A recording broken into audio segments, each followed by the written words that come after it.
വേദിയിലുള്ള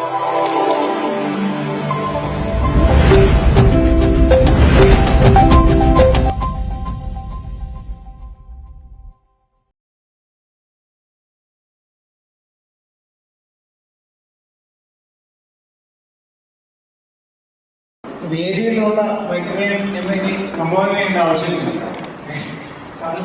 സദസ്സിലുള്ള മൈത്രേയനും എല്ലാവർക്കും നല്ല നമസ്കാരം. നമ്മളൊരു വീട് പണിയുകയാണെങ്കിൽ നല്ല റോ മെറ്റീരിയൽ വേണമെന്ന് ശാഠ്യം പിടിക്കാറുണ്ട്. ഒരു ആധുനിക സമൂഹത്തിൽ ആരോഗ്യമുള്ള ഒരു മനുഷ്യ സൃഷ്ടിക്ക് തിരഞ്ഞെടുത്ത പ്രചരണം, സെലക്റ്റീവ് ബ്രീഡിങ് നന്നായിരിക്കുമെന്നാണ് എനിക്ക് തോന്നുന്നത്. മൈത്രേയൻ അതിനെ എങ്ങനെ നോക്കിക്കാണുന്നതെന്ന് അറിഞ്ഞാൽ കൊള്ളാം. സെലക്റ്റീവ് ബ്രീഡിങ് ആരോഗ്യമുള്ള സമൂഹത്തിനാണ്, ആരോഗ്യമുള്ള സമൂഹ സൃഷ്ടിക്കായിട്ടാണ്. ഇതിനെ നമ്മൾ ശാസ്ത്ര ശാഖയിൽ ഏറ്റവും കൂടുതൽ എതിർത്തിട്ടുള്ള ഒരു നിലപാടാണ് ഈ പറയുന്നത്. ആരോഗ്യമുള്ള കാര്യമെല്ലാം പറയുമ്പോഴും എവല്യൂഷണറി ആയിട്ട് നിങ്ങൾ പരിണാമപരമായി നമ്മൾ മനസ്സിലാക്കുമ്പോൾ നമ്മൾ ഈ ചുറ്റുപാടും നമുക്ക് അനുകൂലമായി സാഹചര്യങ്ങൾ ഒരുക്കുന്നതിൻ്റെ ലോകത്ത് വ്യക്തിഗതമായി നല്ലത് എന്ന് കണ്ടെത്തുന്ന യുക്തിക്കകത്താണ് യൂജനിക്സ് എന്ന് പറയുന്ന ഒരു ശാസ്ത്രം ഉണ്ടായത്. അത് എവല്യൂഷൻ്റെ ഭാഗമായിട്ട് തന്നെ ആ കാലഘട്ടത്തിനകത്ത് ഡാർവിൻ്റെ കാലത്ത് തന്നെ ലോകത്തുണ്ടായതാണ്. ഉന്നത കുലജാതർ എന്ന് പണ്ട് ആൾക്കാർ പറയുന്നത് പോലെ പുത്തൻ ഭാഷയിൽ നമ്മൾ പറയുന്നെന്നുള്ളതേ ഉള്ളൂ. പക്ഷെ ജീവന് ശരിയായ ജീവിതമില്ല. ഈ കാണുന്ന എല്ലാ ചെടികളും എല്ലാ ജീവികളും ആധുനിക ജീവികളാണ്. അവരെല്ലാവരും ജീവിക്കുകയാണിത്. നല്ല ജീവിതവും ചീത്ത ജീവിതവും എന്ന് പറയുന്നത് നമ്മൾ പറയുന്ന ഒരു ഫ്രെയിമിനകത്ത് ചെറിയൊരു മേഖലയിലുള്ള അർത്ഥമേ ഉള്ളൂ. അതല്ലാതെ ആരോഗ്യത്തിൻ്റെ പേര് പറഞ്ഞാൽ, ബുദ്ധിയുടെ പേര് പറഞ്ഞാൽ, നന്മയുടെ പേര് പറഞ്ഞാൽ മറ്റുള്ളവരെ മോശമായി കാണുന്ന ഒരു യുക്തിക്കകത്തേ അത് എത്തത്തുള്ളൂ. എത്രയും നമ്മൾ അറിയണം. ജീവൻ ചെയ്തിട്ടുള്ളത് എവിടെയും ഏത് സാഹചര്യത്തിലും എങ്ങനെയും ജീവിക്കാൻ ശ്രമിക്കുക എന്നുള്ളതാണ്. അതുകൊണ്ടാണ് ഇത്ര വൈവിധ്യമാർന്ന ജീവൻ ഉണ്ടായത്. അല്ലാതെ ബാക്ടീരിയയുടെ ജീവിതം തെറ്റും, ഈച്ചയുടെ ജീവിതവും തെറ്റും, നമ്മുടെ ജീവിതം നല്ലതുമാണെന്ന് വിചാരിക്കുന്ന അങ്ങനെയായിരുന്നു ജന്മസിദ്ധാന്തമുള്ളവർ പറഞ്ഞിരുന്നത്. എല്ലാ തിരിയക്ക് യോനിയിൽ ജനിക്കുന്നു എന്നായിരുന്നു പറയുന്നത്. തിരിയക്ക് എന്ന് പറഞ്ഞാൽ വളരെ അധമമായ ജീവിതം ആരംഭിക്കുന്നതായിട്ടാണ് മറ്റ് ജീവികളെ മുഴുവൻ കണ്ടിരുന്നത്. മനുഷ്യ ജീവിതം ഉദാത്തമാണ്. അതിൽ തന്നെ സ്ത്രീകളായിട്ട് ജനിച്ചാൽ കഷ്ടമാണ്. അതിൽ തന്നെ പുരുഷനായി ജനിച്ചാൽ അധമ പുരുഷന്മാരായിട്ട് ജനിച്ചിട്ടും കാര്യമില്ല. ബ്രാഹ്മണനായിട്ട് ജനിച്ചാലേ പറ്റത്തുള്ളെന്ന് വരെ കണ്ടെത്തിയിട്ടുണ്ട്. അതൊക്കെ നമ്മൾ മനസ്സിലാക്കണം.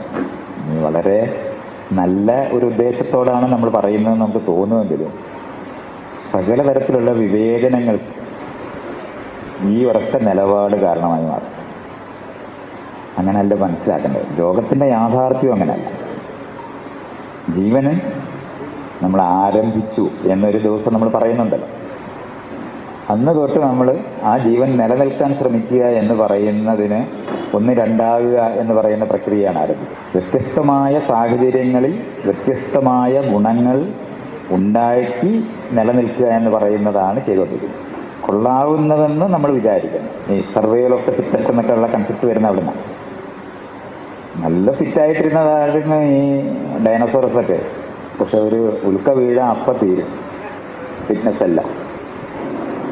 അന്ന് ഏറ്റവും ഫിറ്റല്ല എന്ന് പറഞ്ഞിരുന്ന പാർട്ടികളാണ് പിന്നെ ഇപ്പം നമ്മളായിട്ടിരിക്കുന്നത്. അന്ന് ഫിറ്റല്ലാത്തവരാണ് ഇപ്പോൾ ഈ ഇരിക്കുന്നത്. ഇതെങ്ങനെ മനസ്സിലാക്കാം? എല്ലാ സാഹചര്യത്തിലും എല്ലാ സമയത്തും കൊള്ളാവുന്നവർ എന്ന് പറയുന്ന ആരുമില്ല. അങ്ങനെ സംഭവമില്ല.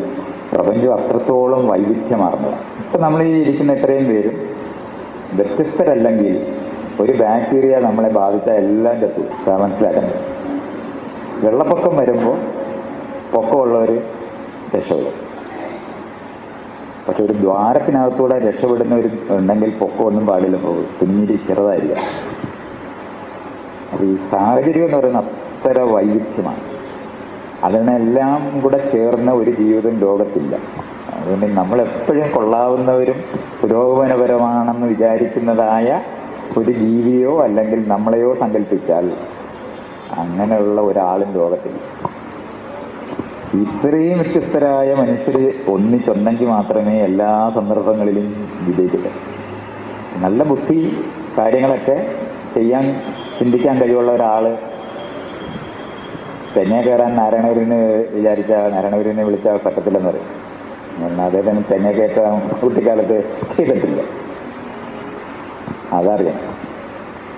പല ജീവിത ആവശ്യങ്ങളും, അതുകൊണ്ടാണ് വൈവിധ്യമാർന്നതാണ് ശരി. ഈ ഒരു കാര്യം മനസ്സിലായി കഴിഞ്ഞാൽ നമ്മൾ ഈ പറയുന്ന മൂല്യം അങ്ങനെ വരത്തില്ല. അതേസമയത്ത് തടി പിടിക്കാൻ ആളെ വേണം എന്ന് പറയുമ്പോഴാണ് ശാരീരികമായി ബലമുള്ള ആളുകളെ ഒരു സെലക്ഷൻ നടത്തി അത്രയും പേരെ അങ്ങോട്ട് വിടാം. പക്ഷേ ഉണർന്നിരിക്കേണ്ട ഒരാവശ്യം വരുന്ന സമയത്ത് ഈ തടി പിടിച്ചവരെ വിളിച്ചവിടെ ഇരിക്കുക, അവരപ്പം ഉറങ്ങും. അതിൻ്റെ ആരോഗ്യമുള്ളതിന് അവരിഷ്ടം പോലെ ഉറങ്ങും. അത് രാത്രി ഉണർന്നിരിക്കുന്ന കൊള്ളാത്ത മനുഷ്യരില്ല, അവരത്യാവശ്യമായിട്ട് വരുന്നപ്പോഴാണ്. ഇതുപോലാണ് നമ്മൾ ഈ ജീവിതത്തിനെ മനസ്സിലാക്കേണ്ടത്. വൈവിധ്യമാണ് ജീവിതത്തിൻ്റെ ഏറ്റവും അടിസ്ഥാനം. അല്ലാതെ ശരിയായത് നല്ലതെന്നൊക്കെ നമ്മളിങ്ങനെ നമ്മളെപ്പോലെ ചിന്തിക്കുന്ന ആൾക്കാരെല്ലാവരും ഉണ്ടെങ്കിൽ നല്ലതല്ലേ എന്ന് ചോദിക്കുന്നത് കൊണ്ടാണ് നമ്മളങ്ങനെ വിചാരിക്കും. യുക്തിയൊക്കെ ഉപയോഗിക്കുന്നവർ വേണ്ടേ എന്നുള്ളതാണ് സൂക്ഷ്മമായിട്ട് ഇതിനകത്ത് വരുന്നത്. പക്ഷെ അതൊരു വാല്യൂ ഫാക്ടറായിട്ട് മാറുമ്പോൾ അത്ര യുക്തിയൊന്നും ഇല്ലാത്ത ആളുകളെ അത്യാവശ്യമായി വരുന്ന സന്ദർഭമുണ്ട്. അവരും കൂടെ ചേർന്നിട്ട് മാത്രമേ ജീവിതം തുടരത്തുള്ളൂ. നമ്മളെല്ലാം കുഞ്ഞുങ്ങളായിട്ടാണ് ജനിക്കുന്നത്. വളരെ നിസ്സഹായരായിട്ടല്ലേ ജനിക്കുന്നത്. അനങ്ങാനോ നടക്കാനോ കൂടെ കഴിയാത്ത ഒരു ജീവി കുഞ്ഞായിട്ടാണ് നമ്മൾ ജനിക്കുന്നത്. ബാക്കി എല്ലാ ജീവികളുടെ മക്കളൊന്നുമില്ലെങ്കിൽ തലയെങ്കിലും ഉയർത്തിയിരിക്കും, പിടിക്കാനെങ്കിലും കഴിവുണ്ടായി. അതും കൂടെ കഴിയാത്ത കുഞ്ഞുങ്ങളാണ് ഉണ്ടായത്. വളരെ പാടാണ്. അപ്പം നമുക്ക് 18 വയസ്സിൽ ജനിച്ചാൽ മതിയായിരുന്നെന്നുണ്ടെങ്കിൽ എളുപ്പമാണ്. ഈ പറയുന്ന സാധനമൊക്കെ കുറച്ചൊപ്പിക്കാൻ പറ്റും, അല്ലാതെ പറ്റില്ല. അതുകൊണ്ട് ഒരു അഡ്വാൻറ്റേജ്, ഒരു ആനുകൂല്യം മറ്റൊന്നിന് പ്രതികൂലമായി. അപ്പോഴാണ് വൈവിധ്യമാണ് ജീവിതത്തിൻ്റെ അടിസ്ഥാനം.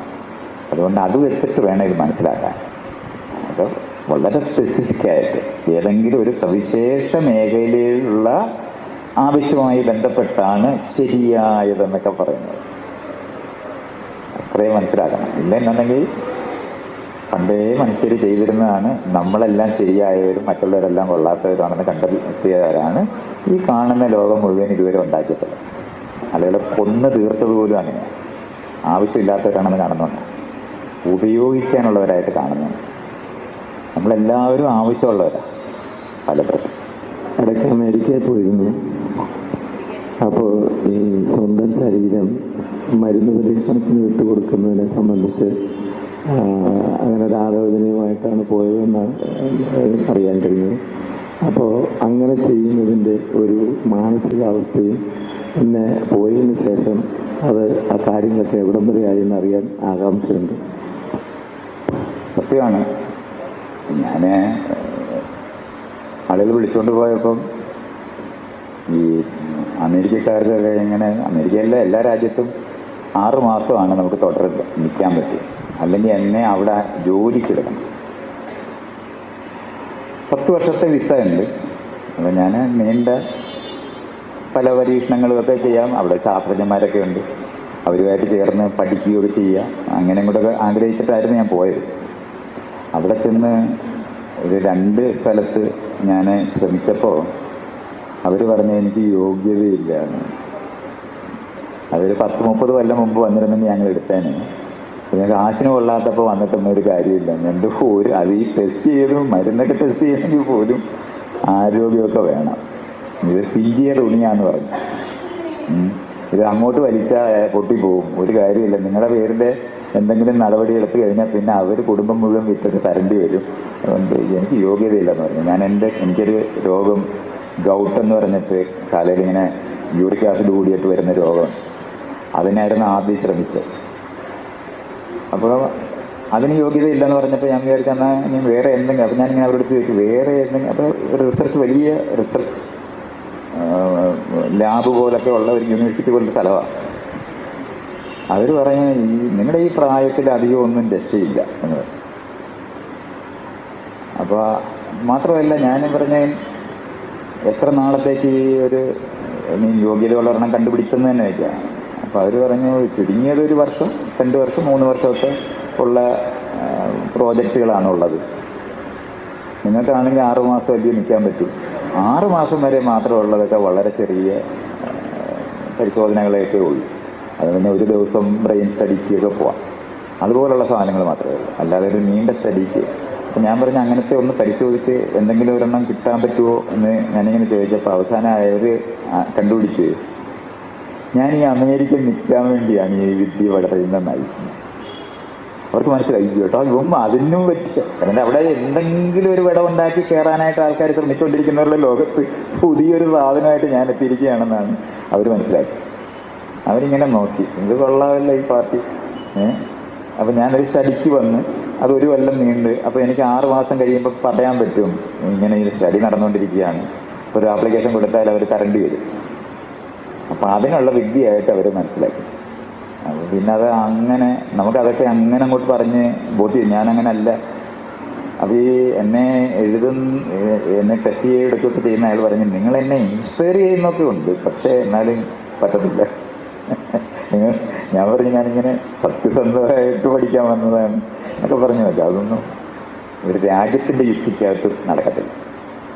അപ്പോൾ അല്ലെങ്കിൽ പിന്നെ എന്നെ ഇനി അവർ അഡോപ്റ്റ് ചെയ്യണം, അല്ലെങ്കിൽ നിങ്ങളെല്ലാവരും കൂടെ കാശ് തരാമെങ്കിൽ ഞാൻ അവിടെ പോയി ഒരു സ്ഥലമൊക്കെ മേടിച്ച് എനിക്ക് അവിടെ താമസിക്കാൻ സ്ഥലം. പക്ഷെ ആ കാശൊന്നും ഞാൻ ഉണ്ടാക്കിയിട്ടില്ല. പിന്നെ അതൊന്നും നടക്കത്തില്ല. മയക്കുമരുന്നാണ്, മയക്കുമരുന്നിൻ്റെ കാര്യം. മയക്കുമരുന്നിനെ സപ്പോർട്ട് ചെയ്ത് സംസാരിക്കുന്ന കാര്യം കണ്ടു. അത് സമൂഹത്തെ നശിപ്പിക്കുന്നതല്ലേ, പ്രത്യേകിച്ച് സ്കൂൾ കുട്ടികൾ. അപ്പോൾ ഈ കൂട്ടത്തിൽ ഞാൻ ഒന്ന് തന്നെയായുണ്ട്.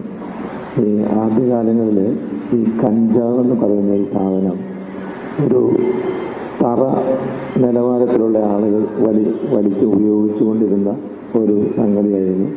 അപ്പോൾ അത് 84 മറ്റാണെന്ന് തോന്നുന്നു NDPS ആക്ട് വന്നതോടുകൂടി അതൊരു VIP ചരക്കായി മാറി എന്ന് എനിക്ക് തോന്നിയിട്ടുണ്ട്. അപ്പോൾ അത് ഇതും കൂടെ ചേർത്ത് ഒരു ഉത്തരം പറഞ്ഞ് പുറപ്പെടില്ല. ഇതൊരു ഞാൻ എളുപ്പം പറഞ്ഞു തീർക്കാവുന്ന ഒരു വിഷയമല്ല.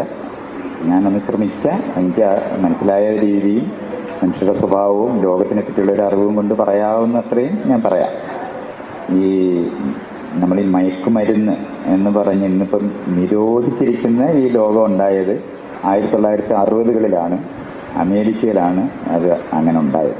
അതിനു മുമ്പ് 2 രാജ്യത്ത് മാത്രം കുറച്ച് നാൾ അവിടെ ഇവിടെയൊക്കെ കുറച്ച് നിരോധിച്ചിട്ടുണ്ട്. അത് ഒരു രാജ കുടുംബമായിട്ടൊക്കെ ബന്ധപ്പെട്ട് തായ്ലൻഡിൽ ചെയ്തിട്ടുണ്ട്, കുറച്ച് ചൈനക്കാർ ചെയ്തിട്ടുണ്ടായിരുന്നു. ഇത് ചെയ്തിട്ട് ഒന്നും തന്നെയും നമ്മൾ ഈ പറയുന്ന പോലെ വിജയിച്ചിട്ടുള്ള ഒരു സ്ഥലവുമില്ല. ഏറ്റവും കൂടുതൽ നീണ്ടകാലം മയക്കുമരുന്ന് എന്ന് പറയുമ്പം നമ്മളെപ്പോഴും എഴുതാറുള്ളത് മദ്യവും മയക്കുമരുന്നുമാണ്.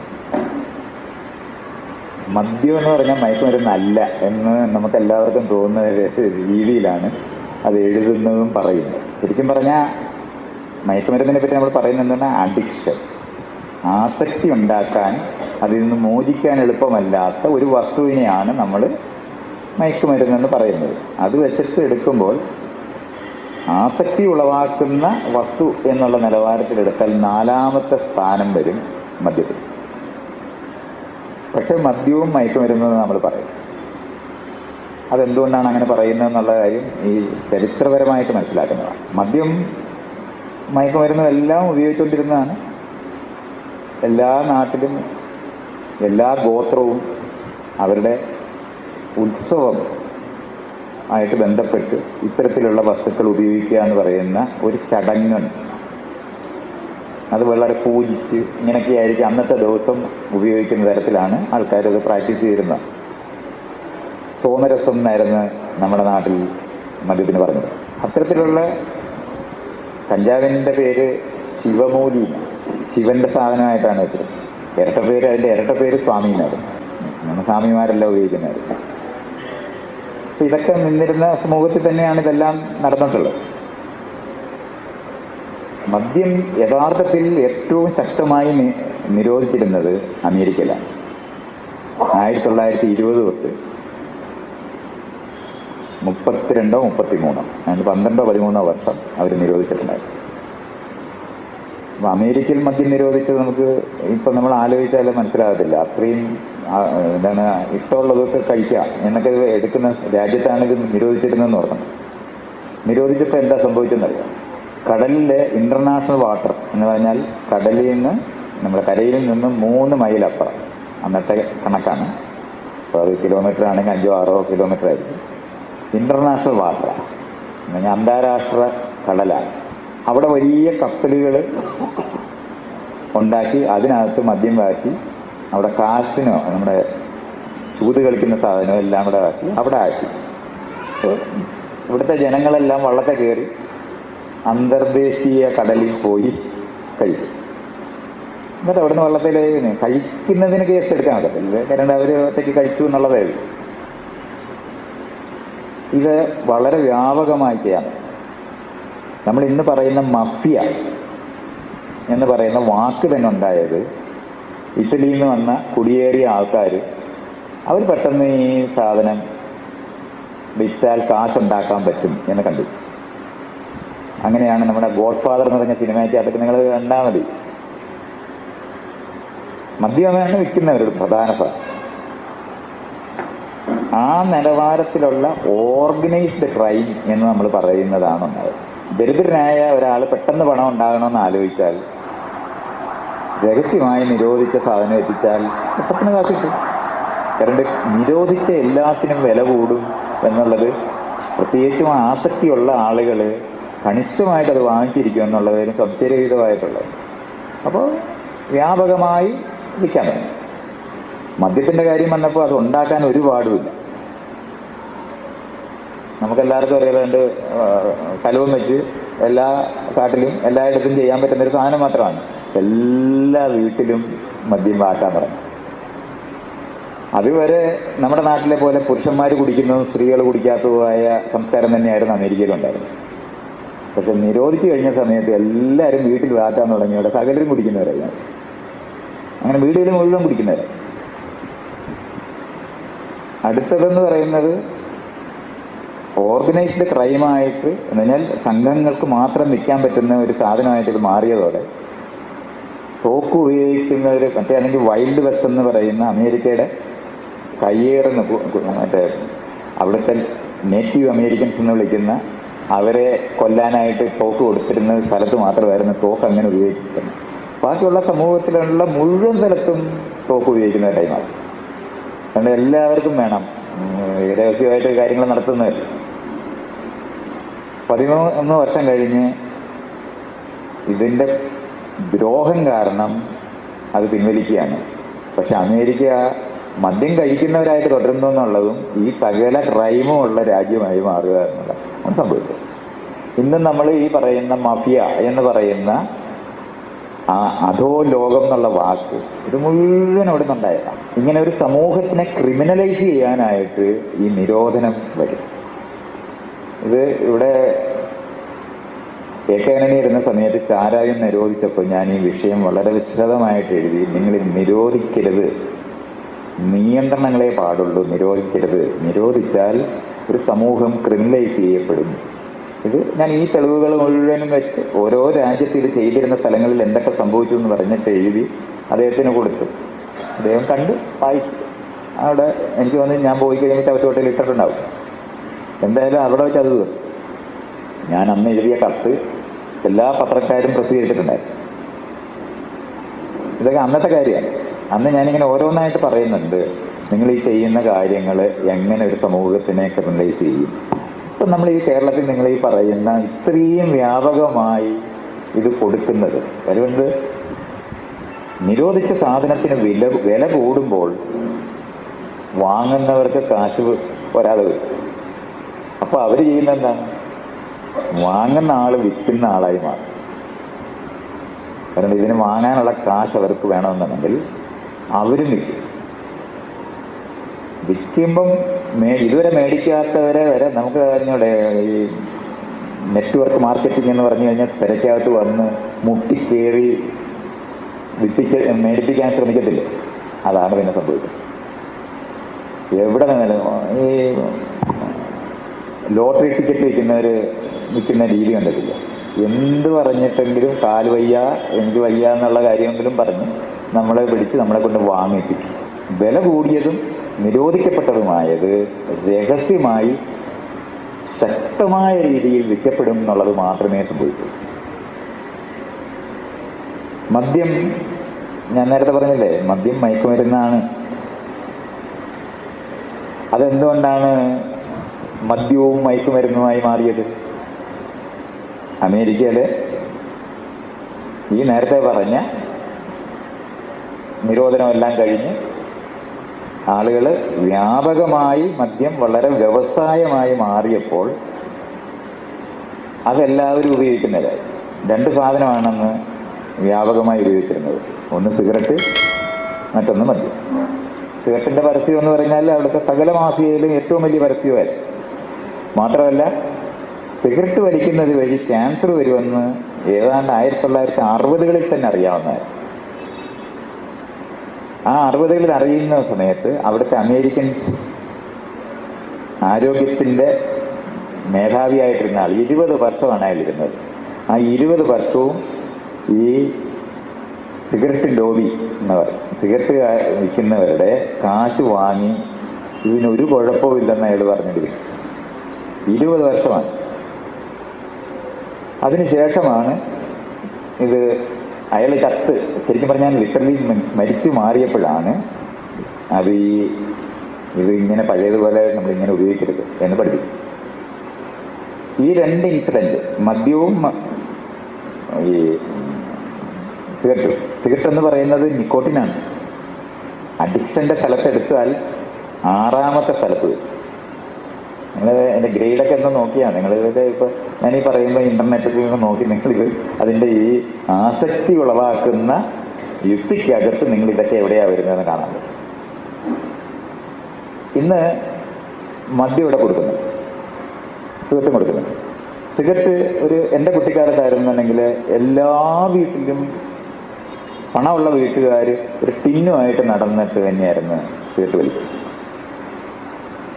വയസ്സായ മുഴുവൻ പേരും ചെല്ലപ്പെട്ടിയുള്ളവരായിരുന്നു. എൻ്റെ അപ്പൂപ്പനും അമ്മൂമ്മയ്ക്കും ഒക്കെ കാണാൻ പോകുന്നത് പുകയില മേടിച്ച് നമ്മളിങ്ങനെ ഒരു നീണ്ട അങ്ങനെയായിരുന്നു പുകയില, അതിങ്ങനെ പിടിച്ചോണ്ട് പോകും, അത് അവിടെ കൊണ്ടുപോയി കൊടുക്കും. അമ്മൂമ്മമാരെ കാണുക എന്ന് പറഞ്ഞാൽ പുകയില കൊടുക്കുക എന്നായിരുന്നു അത്. ഇത് ചെയ്തുകൊണ്ടിരുന്നവരാണ്. അന്ന് വായിക്കകത്ത് ഇത് മുറുക്കിയതും അതുപോലെ തന്നെ സിഗരറ്റ് വലിച്ചിട്ടും ക്യാൻസർ വരും. അതിന് കവള് വാർപ്പെന്നാ പറയും. ക്യാൻസർ ഇല്ല, അതൊന്നും ക്യാൻസർ ഇല്ല. വയറിനകത്ത് ക്യാൻസർ വരും. അത് മഹോദരം, വലിയ വയറ് വീർത്ത് വന്ന് മരിക്കും. നമുക്ക് ഇന്ന് ഈ പറയുന്ന രോഗമൊന്നും അന്നില്ല. പക്ഷെ അന്നുള്ള രോഗമൊക്കെ ഇങ്ങനെയാണ്. മലയാളികളെല്ലാവരും കുഴഞ്ഞു വീണ് മരിക്കുക, മാടനടിച്ച് മരിക്കുക. ഹാർട്ട് അറ്റാക്ക് ആർക്കും ഇല്ല.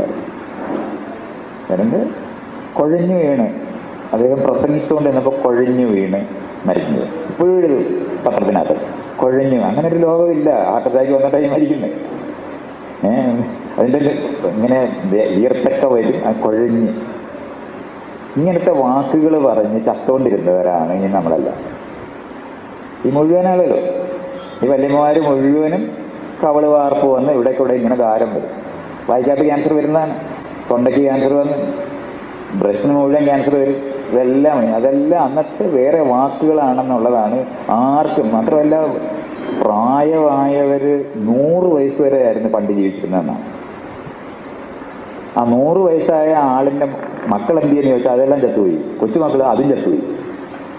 പക്ഷെ ഒരു ചാകാതിരുന്ന ഒരാളുടെ കഥ പറയും. പക്ഷേ വെറുതെ നോക്കിയാൽ പോരെ, ഷഷ്ടിപൂർത്തി ആഘോഷം എന്ന് പറയുന്നത് എങ്ങനെ വരും? ഇപ്പം ഇവിടെ ഇരിക്കുന്നത് എനിക്ക് 80% ഷഷ്ടിപൂർത്തി കഴിഞ്ഞ പാർട്ടികളാണ്. മിണ്ടില്ല. 80 ഒന്ന് ഘോഷിക്കും. 70 വേണമെങ്കിൽ ഇങ്ങനെ തട്ടിപ്പോകുന്ന വിചാരം ഉണ്ടെന്നുണ്ടെങ്കിൽ ചെയ്യും. പക്ഷെ 60 മിണ്ടുന്ന പ്രശ്നമേ. അല്ലാതെ നമ്മളീ പറയുന്ന പോലെ ഈ പണ്ടുള്ളവരെല്ലാവരും അങ്ങനെ നീണ്ടു ജീവിച്ചിരുന്നു എന്നൊക്കെ പറയുമ്പോൾ വല്ലപ്പോഴും ജനിതകമായ കഴിവുകൊണ്ട് ഭാഗ്യം കൊണ്ടൊക്കെ ഉണ്ടായ 1-2 പേരാ ഉള്ളത്. ഇവരിപ്പം എനിക്കിങ്ങനെ നോക്കി ഇതിനകത്തുനിന്ന് തൂത്ത് മാറ്റിയെടുത്ത 70 പേര് കാണും 60-ന് താഴെ ഉള്ളത്. ബാക്കി മുഴുവനും എക്സ്പയറി ഡേറ്റ് കഴിഞ്ഞ പാർട്ടികളാണ് ഈ ഇരിക്കുന്ന മുഴുവൻ. ഞാനില്ലെന്നല്ല, ഞാനും സഹിതമായി പറയുന്നു. അതുകൊണ്ട് ഇത്രയും വയസ്സന്മാരുണ്ടായിരുന്ന ഒരു കാലവും പണ്ടില്ല. നമ്മളറിയണം, ഷഷ്ടിപൂർത്തി ആഘോഷിച്ചിരുന്ന എന്തിനാണെന്ന് പറയണമല്ലോ. ഇതൊക്കെ നമ്മളിങ്ങനെ മനസ്സിലാക്കാതാണ്. ഞാൻ ഇതൊക്കെ എന്തിനാണ് പറയുന്നതെന്ന് പറഞ്ഞാൽ, നമ്മുടെ ഒരു ഭാവവും മട്ടുമൊക്കെ കണ്ടാൽ ഇതൊന്നും ഇവിടെ ഉപയോഗിക്കാതെ ഇപ്പം കുറച്ച് പിള്ളേർ വഷളായി എന്നുള്ളതാണ്. വഷളായ പിള്ളേർ കാരണം അവരെ മുഴുവനും ചീത്തയാക്കിക്കൊണ്ടിരിക്കുന്നു എന്ന്. നമുക്കാണെന്നുണ്ടെങ്കിൽ സ്വാമിമാരായിരുന്നവർ മുഴുവൻ നമുക്കറിയാവുന്ന എല്ലാ സ്വാമിയും ഇതിനകത്ത് പോയിക്കാത്ത പരമഹംസൻ എന്നൊക്കെ പറഞ്ഞ പുക മാത്രമായിരുന്നു. അത് ഇറങ്ങുന്നായിരുന്നു. ഇവരുടെ ഡാൻസൊക്കെ ചെയ്യും. അദ്ദേഹത്തിന് ദൈവം ഇങ്ങനെ വന്ന് ഇളകി കഴിഞ്ഞ ഡാൻസും ഒക്കെ ആയിട്ടായിരുന്നു കഴിഞ്ഞിരുന്നത്. 38ാമത്തെ വയസ്സിൽ തട്ടിപ്പോയ വിദ്വാനാണ് ഈ വിവേകാനന്ദൻ. പക്ഷേ യോഗാഭ്യാസത്തിനെ പറ്റിയൊക്കെ എഴുതിയിരിക്കുന്ന പുസ്തകം വായിച്ചാൽ നമ്മളിങ്ങനെ എന്തൊരു ജീവിതമായിരിക്കും എന്ന് വിചാരിക്കും. 1 മാസം കൂടെ കഴിഞ്ഞാൽ ഞാൻ നാരായണഗുരുവിനേക്കാളും മൂക്കും. കറക്റ്റായിട്ട് ഒരു എല്ലാം കൃത്യമായിട്ട് ജീവിച്ചിരുന്ന ഒരാളാണ് നാരായണഗുരു. പക്ഷേ 1 മാസം കൂടെ കഴിഞ്ഞാൽ എന്നേക്കാൾ ഇളയതാവും. നാരായണഗുരുവിൻ്റെ അവസാനത്തെ പടങ്ങളൊക്കെ കണ്ടാൽ നമുക്കിങ്ങനെ അറിഞ്ഞൂടെ എന്തൊരു വയസ്സനായിരിക്കുന്നതെന്ന് തോന്നിപ്പോത്തില്ലേ? അത്ര ലളിതമായി മനസ്സിലാക്കണം. അങ്ങനൊന്നും അല്ലായിരുന്നു നമ്മൾ ഈ പഴയതുപോലെ. പണ്ടൊക്കെ എല്ലാവരും ഇവിടെ മെച്ചപ്പെട്ടിരിക്കുകയായിരുന്നെന്നും ഇപ്പം കുറച്ച് പേർക്ക് മാത്രമേ കുഴപ്പമുള്ളൂ എന്നുള്ള പറയുന്നത് ഒന്നും ശരിയല്ല. ഇത് ഞാനീ പറയുന്നത് നമ്മുടെ ഒരു പെർസെപ്ഷൻ ഉണ്ട് ഈ ലോകത്തിനെ പറ്റി, ജീവനെയും പറ്റി, ജീവിതത്തിനെ പറ്റിയൊക്കെ. അപ്പോൾ നമുക്ക് അമേരിക്കയിലോട്ട് വീണ്ടും പോകണം. എന്തിനാന്ന് ചോദിച്ചാൽ, ഇന്ന് ഈ നിരോധിക്കുന്ന സകല സാധനവും ഉണ്ടായത് അമേരിക്കയിലെ യുവജനങ്ങൾ വിയറ്റ്നാം യുദ്ധത്തിന് പോകത്തില്ല, മേക്ക് ലവ് നോട്ട് വാർ എന്ന് ഇപ്പം നമ്മളിപ്പോൾ ഇവിടുത്തെ വടക്കേ ഇന്ത്യ കിടന്ന് എല്ലാവരും കൂടെ ഇപ്പോൾ കിടന്ന് വെള്ളം വെച്ചുകൊണ്ടിരിക്കുക. വടക്കൻ്റെ ഇവിടെയും കിടന്ന് വെള്ളം വെച്ചുകൊണ്ടിരിക്കുന്ന യുദ്ധത്തിന് വേണ്ടി മുറവിളി കൂട്ടിക്കൊണ്ടിരിക്കുന്ന ഈ വിദ്വാന്മാരെ പോലെ ഒരു 8-9 വർഷമാണ് ആ വിയറ്റ്നാമിലെ സകല യുവാക്കളെയും കൊണ്ടുപോയി കുരുതി കൊടുക്കുകയാണ് ചെയ്തത്. അമേരിക്ക തോറ്റുപോയ ഒരു യുദ്ധമാണെന്ന് ഓർക്കണം. നമ്മുടെ മട്ട് കണ്ടാൽ തോന്നും കൊച്ചൊരു രാജ്യമായിരുന്നല്ലോ. തോറ്റുപോയതാണ്. പുതിയ ആളുകളെ റിക്രൂട്ട് ചെയ്യുമ്പോൾ പോകത്തില്ല എന്ന് വാശിയോടെ ആളുകൾ വരും. ഞങ്ങൾ ഇതിനില്ല എന്ന് പ്രഖ്യാപിക്കുകയും മേക്ക് ലവ് നോട്ട് വാർ എന്ന് പറഞ്ഞിട്ട് ഈ ജനങ്ങൾ മുഴുവനും കൂടെ, അപ്പോഴാണ് ബീറ്റിൽസ് എന്ന് പറഞ്ഞ പാട്ടുകാരൊക്കെ ഉണ്ടായി. എല്ലാ സ്ഥലത്തും വലിയ വ്യാപകമായ യുദ്ധവിരുദ്ധമായിട്ടുള്ള ഇതുണ്ടായപ്പോഴാണ് ഇവന്മാരെല്ലാവരും കൂടെ ഈ ഉപയോഗിക്കുന്ന സാധനം ഈ മയക്കുമരുന്നാണെന്ന് കണ്ടുപിടിച്ചതാണ് നിരോധിച്ചത്. പക്ഷെ മയക്കുമരുന്ന് നിരോധിക്കുമ്പോൾ മദ്യവും കൂടെ പോകണം. അപ്പോഴത്തേന് വലിയ വ്യവസായമായി അത് മാറി. അപ്പം ആഠ്യന്മാർ കുടിക്കുന്നതാണ് ഈ മദ്യം. ആഠ്യന്മാരായിരിക്കുന്ന ആൾക്കാർ കുടിക്കുന്നതാണ്. അല്ലാതെ മദ്യം കഴിച്ചിട്ട് അവനവനും കുഴപ്പം വരും, വണ്ടി കൊണ്ടുപോയി ഇടിക്കും, സകലവനെ മറ്റുള്ളവനും സകല ഉപദ്രവിക്കും, കാണുന്നിടത്തെല്ലാം ഇടിയും വഴക്കുണ്ടാകും. അതിൻ്റെ ആഫ്റ്റർ ഇഫക്റ്റ് എന്ന് പറയുന്നത് ഏറ്റവും കൂടുതലുള്ളതാണ്. പക്ഷെ അതൊരു പാടും ഇല്ലാതെ ഇവിടുത്തെ ഗവൺമെൻറ് കൊടുക്കുന്നില്ലേ? ഇപ്പം നമ്മൾ ഈ പറയുന്ന ഗവൺമെൻറ്റുകളെല്ലാം കൊടുക്കുന്നില്ലേ? അതെങ്ങനെ കൊടുക്കും? അടുത്തത് സിഗരറ്റ് ക്യാൻസർ വരുമെന്നുള്ള കാര്യം ഞാൻ നേരത്തെ പറഞ്ഞത് എല്ലാം ഉണ്ട്. ഇപ്പോൾ സകല് എൻ്റെ കുട്ടിക്കാലത്ത് എല്ലാവർക്കും, എൻ്റെ അമ്മാവൻ ഡോക്ടറായിരുന്നു, അയാളുടെ കയ്യിൽ ഒരു ടിന്നൻ 20 എണ്ണമുള്ള ഇതുള്ളതാണ് ടിന്നിനാണ്. പ്ലേയേഴ്സ് ഭയങ്കര സ്റ്റൈലാണ്. അത് പിടിച്ചിട്ട് ഇങ്ങനെ വരും. മറ്റേ ഒരു ചെല്ലപ്പെട്ടി കൊണ്ടുവരുന്ന പോലെയാണ് ഇദ്ദേഹം ഈ പിന്നുമായിട്ട് നടക്കുന്നത്. ഇങ്ങനെ ചെയ്തിരുന്ന ആളുകൾ സിഗരറ്റ് വലിക്കാതിരുന്നാൽ നാണക്കേടായി. പേട്ട് പയ്യന്മാർ മാത്രമേ ഉള്ളൂ വലിക്കാറ്, ബാക്കി മുഴുവൻ പേരും വലിക്കുന്നവരായിരുന്നു. അതെങ്ങനെയാണ് കുറഞ്ഞത്? ഇപ്പം നമ്മൾ എടുത്തു നോക്കിയാൽ വളരെ കുറവാണ്. അതെങ്ങനെയാണ് നിയന്ത്രിച്ചത്? ഇയാളൊരു സിനിമ എടുത്ത് അവിടെ എഴുതി വെക്കേണ്ടി വരും, ഇത് കഴിക്കുന്നത് ശരീരത്തിന് നല്ലതല്ല. സിഗരറ്റിൻ്റെ ഇതിൻ്റെ മുകളിലെല്ലാം പടമൊക്കെ വരച്ച് പറഞ്ഞാണ് ഇന്ന് ഒരു 100-നകത്ത് ഒരു 10 പേരെ ഇന്ന് സിഗരറ്റ് വലിക്കുന്നത്. സുലഭമായി ഇവിടെ ഉണ്ട്. ഞാനീ പറയുമ്പം മാടക്കടയിലൊക്കെ കൊടുത്തു കഴിഞ്ഞാൽ എല്ലാവരും അങ്ങ് തിന്നുകളയും എന്നുള്ളതാണല്ലോ സുലഭമായി കഴിഞ്ഞാൽ. ഈ ഇവിടുത്തെ സ്ത്രീകളെന്താ വലിക്കാത്തതെന്ന് എൻ്റെ ചോദ്യം. ഇവിടെ സുലഭമായി ഉണ്ടല്ലോ, എന്നിട്ടെന്താ വലിക്കാത്തത്? കാരണം അതിനുള്ള സ്വാതന്ത്ര്യം ഇല്ലാത്തതുകൊണ്ടാണ്. അല്ലാതെ അവർക്ക് വേറെ കഴിവുറവുകളുണ്ടെന്നല്ല, സിഗരറ്റ് വലിക്കാനായിട്ടുള്ള സ്വാതന്ത്ര്യം കൂടി ഇല്ലാത്തതുകൊണ്ടാണ്. പക്ഷെ അപ്പോഴും കിട്ടുന്ന യുക്തിക്കകത്താണെന്നുണ്ടെങ്കിൽ അവർ വലിക്കണമല്ലോ.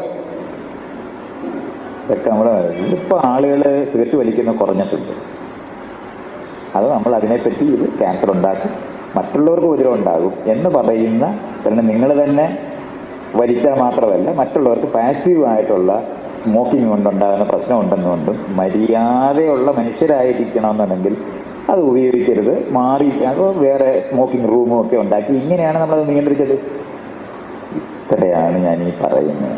നിയന്ത്രിച്ചാൽ മതി എന്ന് പറയുമ്പം റേഷൻ കടയിൽ കൂടി ഇത് കൊടുക്കണമെന്ന് ഞാൻ പറഞ്ഞിട്ടില്ല. എല്ലാവരും നിർബന്ധമായിട്ട് തിന്നണമെന്ന് ഞാൻ പറഞ്ഞിട്ടില്ല. കുറേ പേര് 100-ൽ ഒരു 20 പേര് കണിശമായിട്ട് ഇതൊക്കെ ഉപയോഗിക്കുന്നവരായിട്ട് മാറും. അവരുടെ അടുത്ത് പറയേണ്ട കാര്യമാണ്. നമ്മളെല്ലാവരും നിയമം അനുസരിച്ചിട്ട് റോഡിൽ കൂടെ വണ്ടി ഓടിക്കുന്ന സമയത്ത് അങ്ങനെ അല്ലാതെ ഓടിക്കുന്ന കുറച്ച് പേരുണ്ടാവും. അപ്പോഴാണ്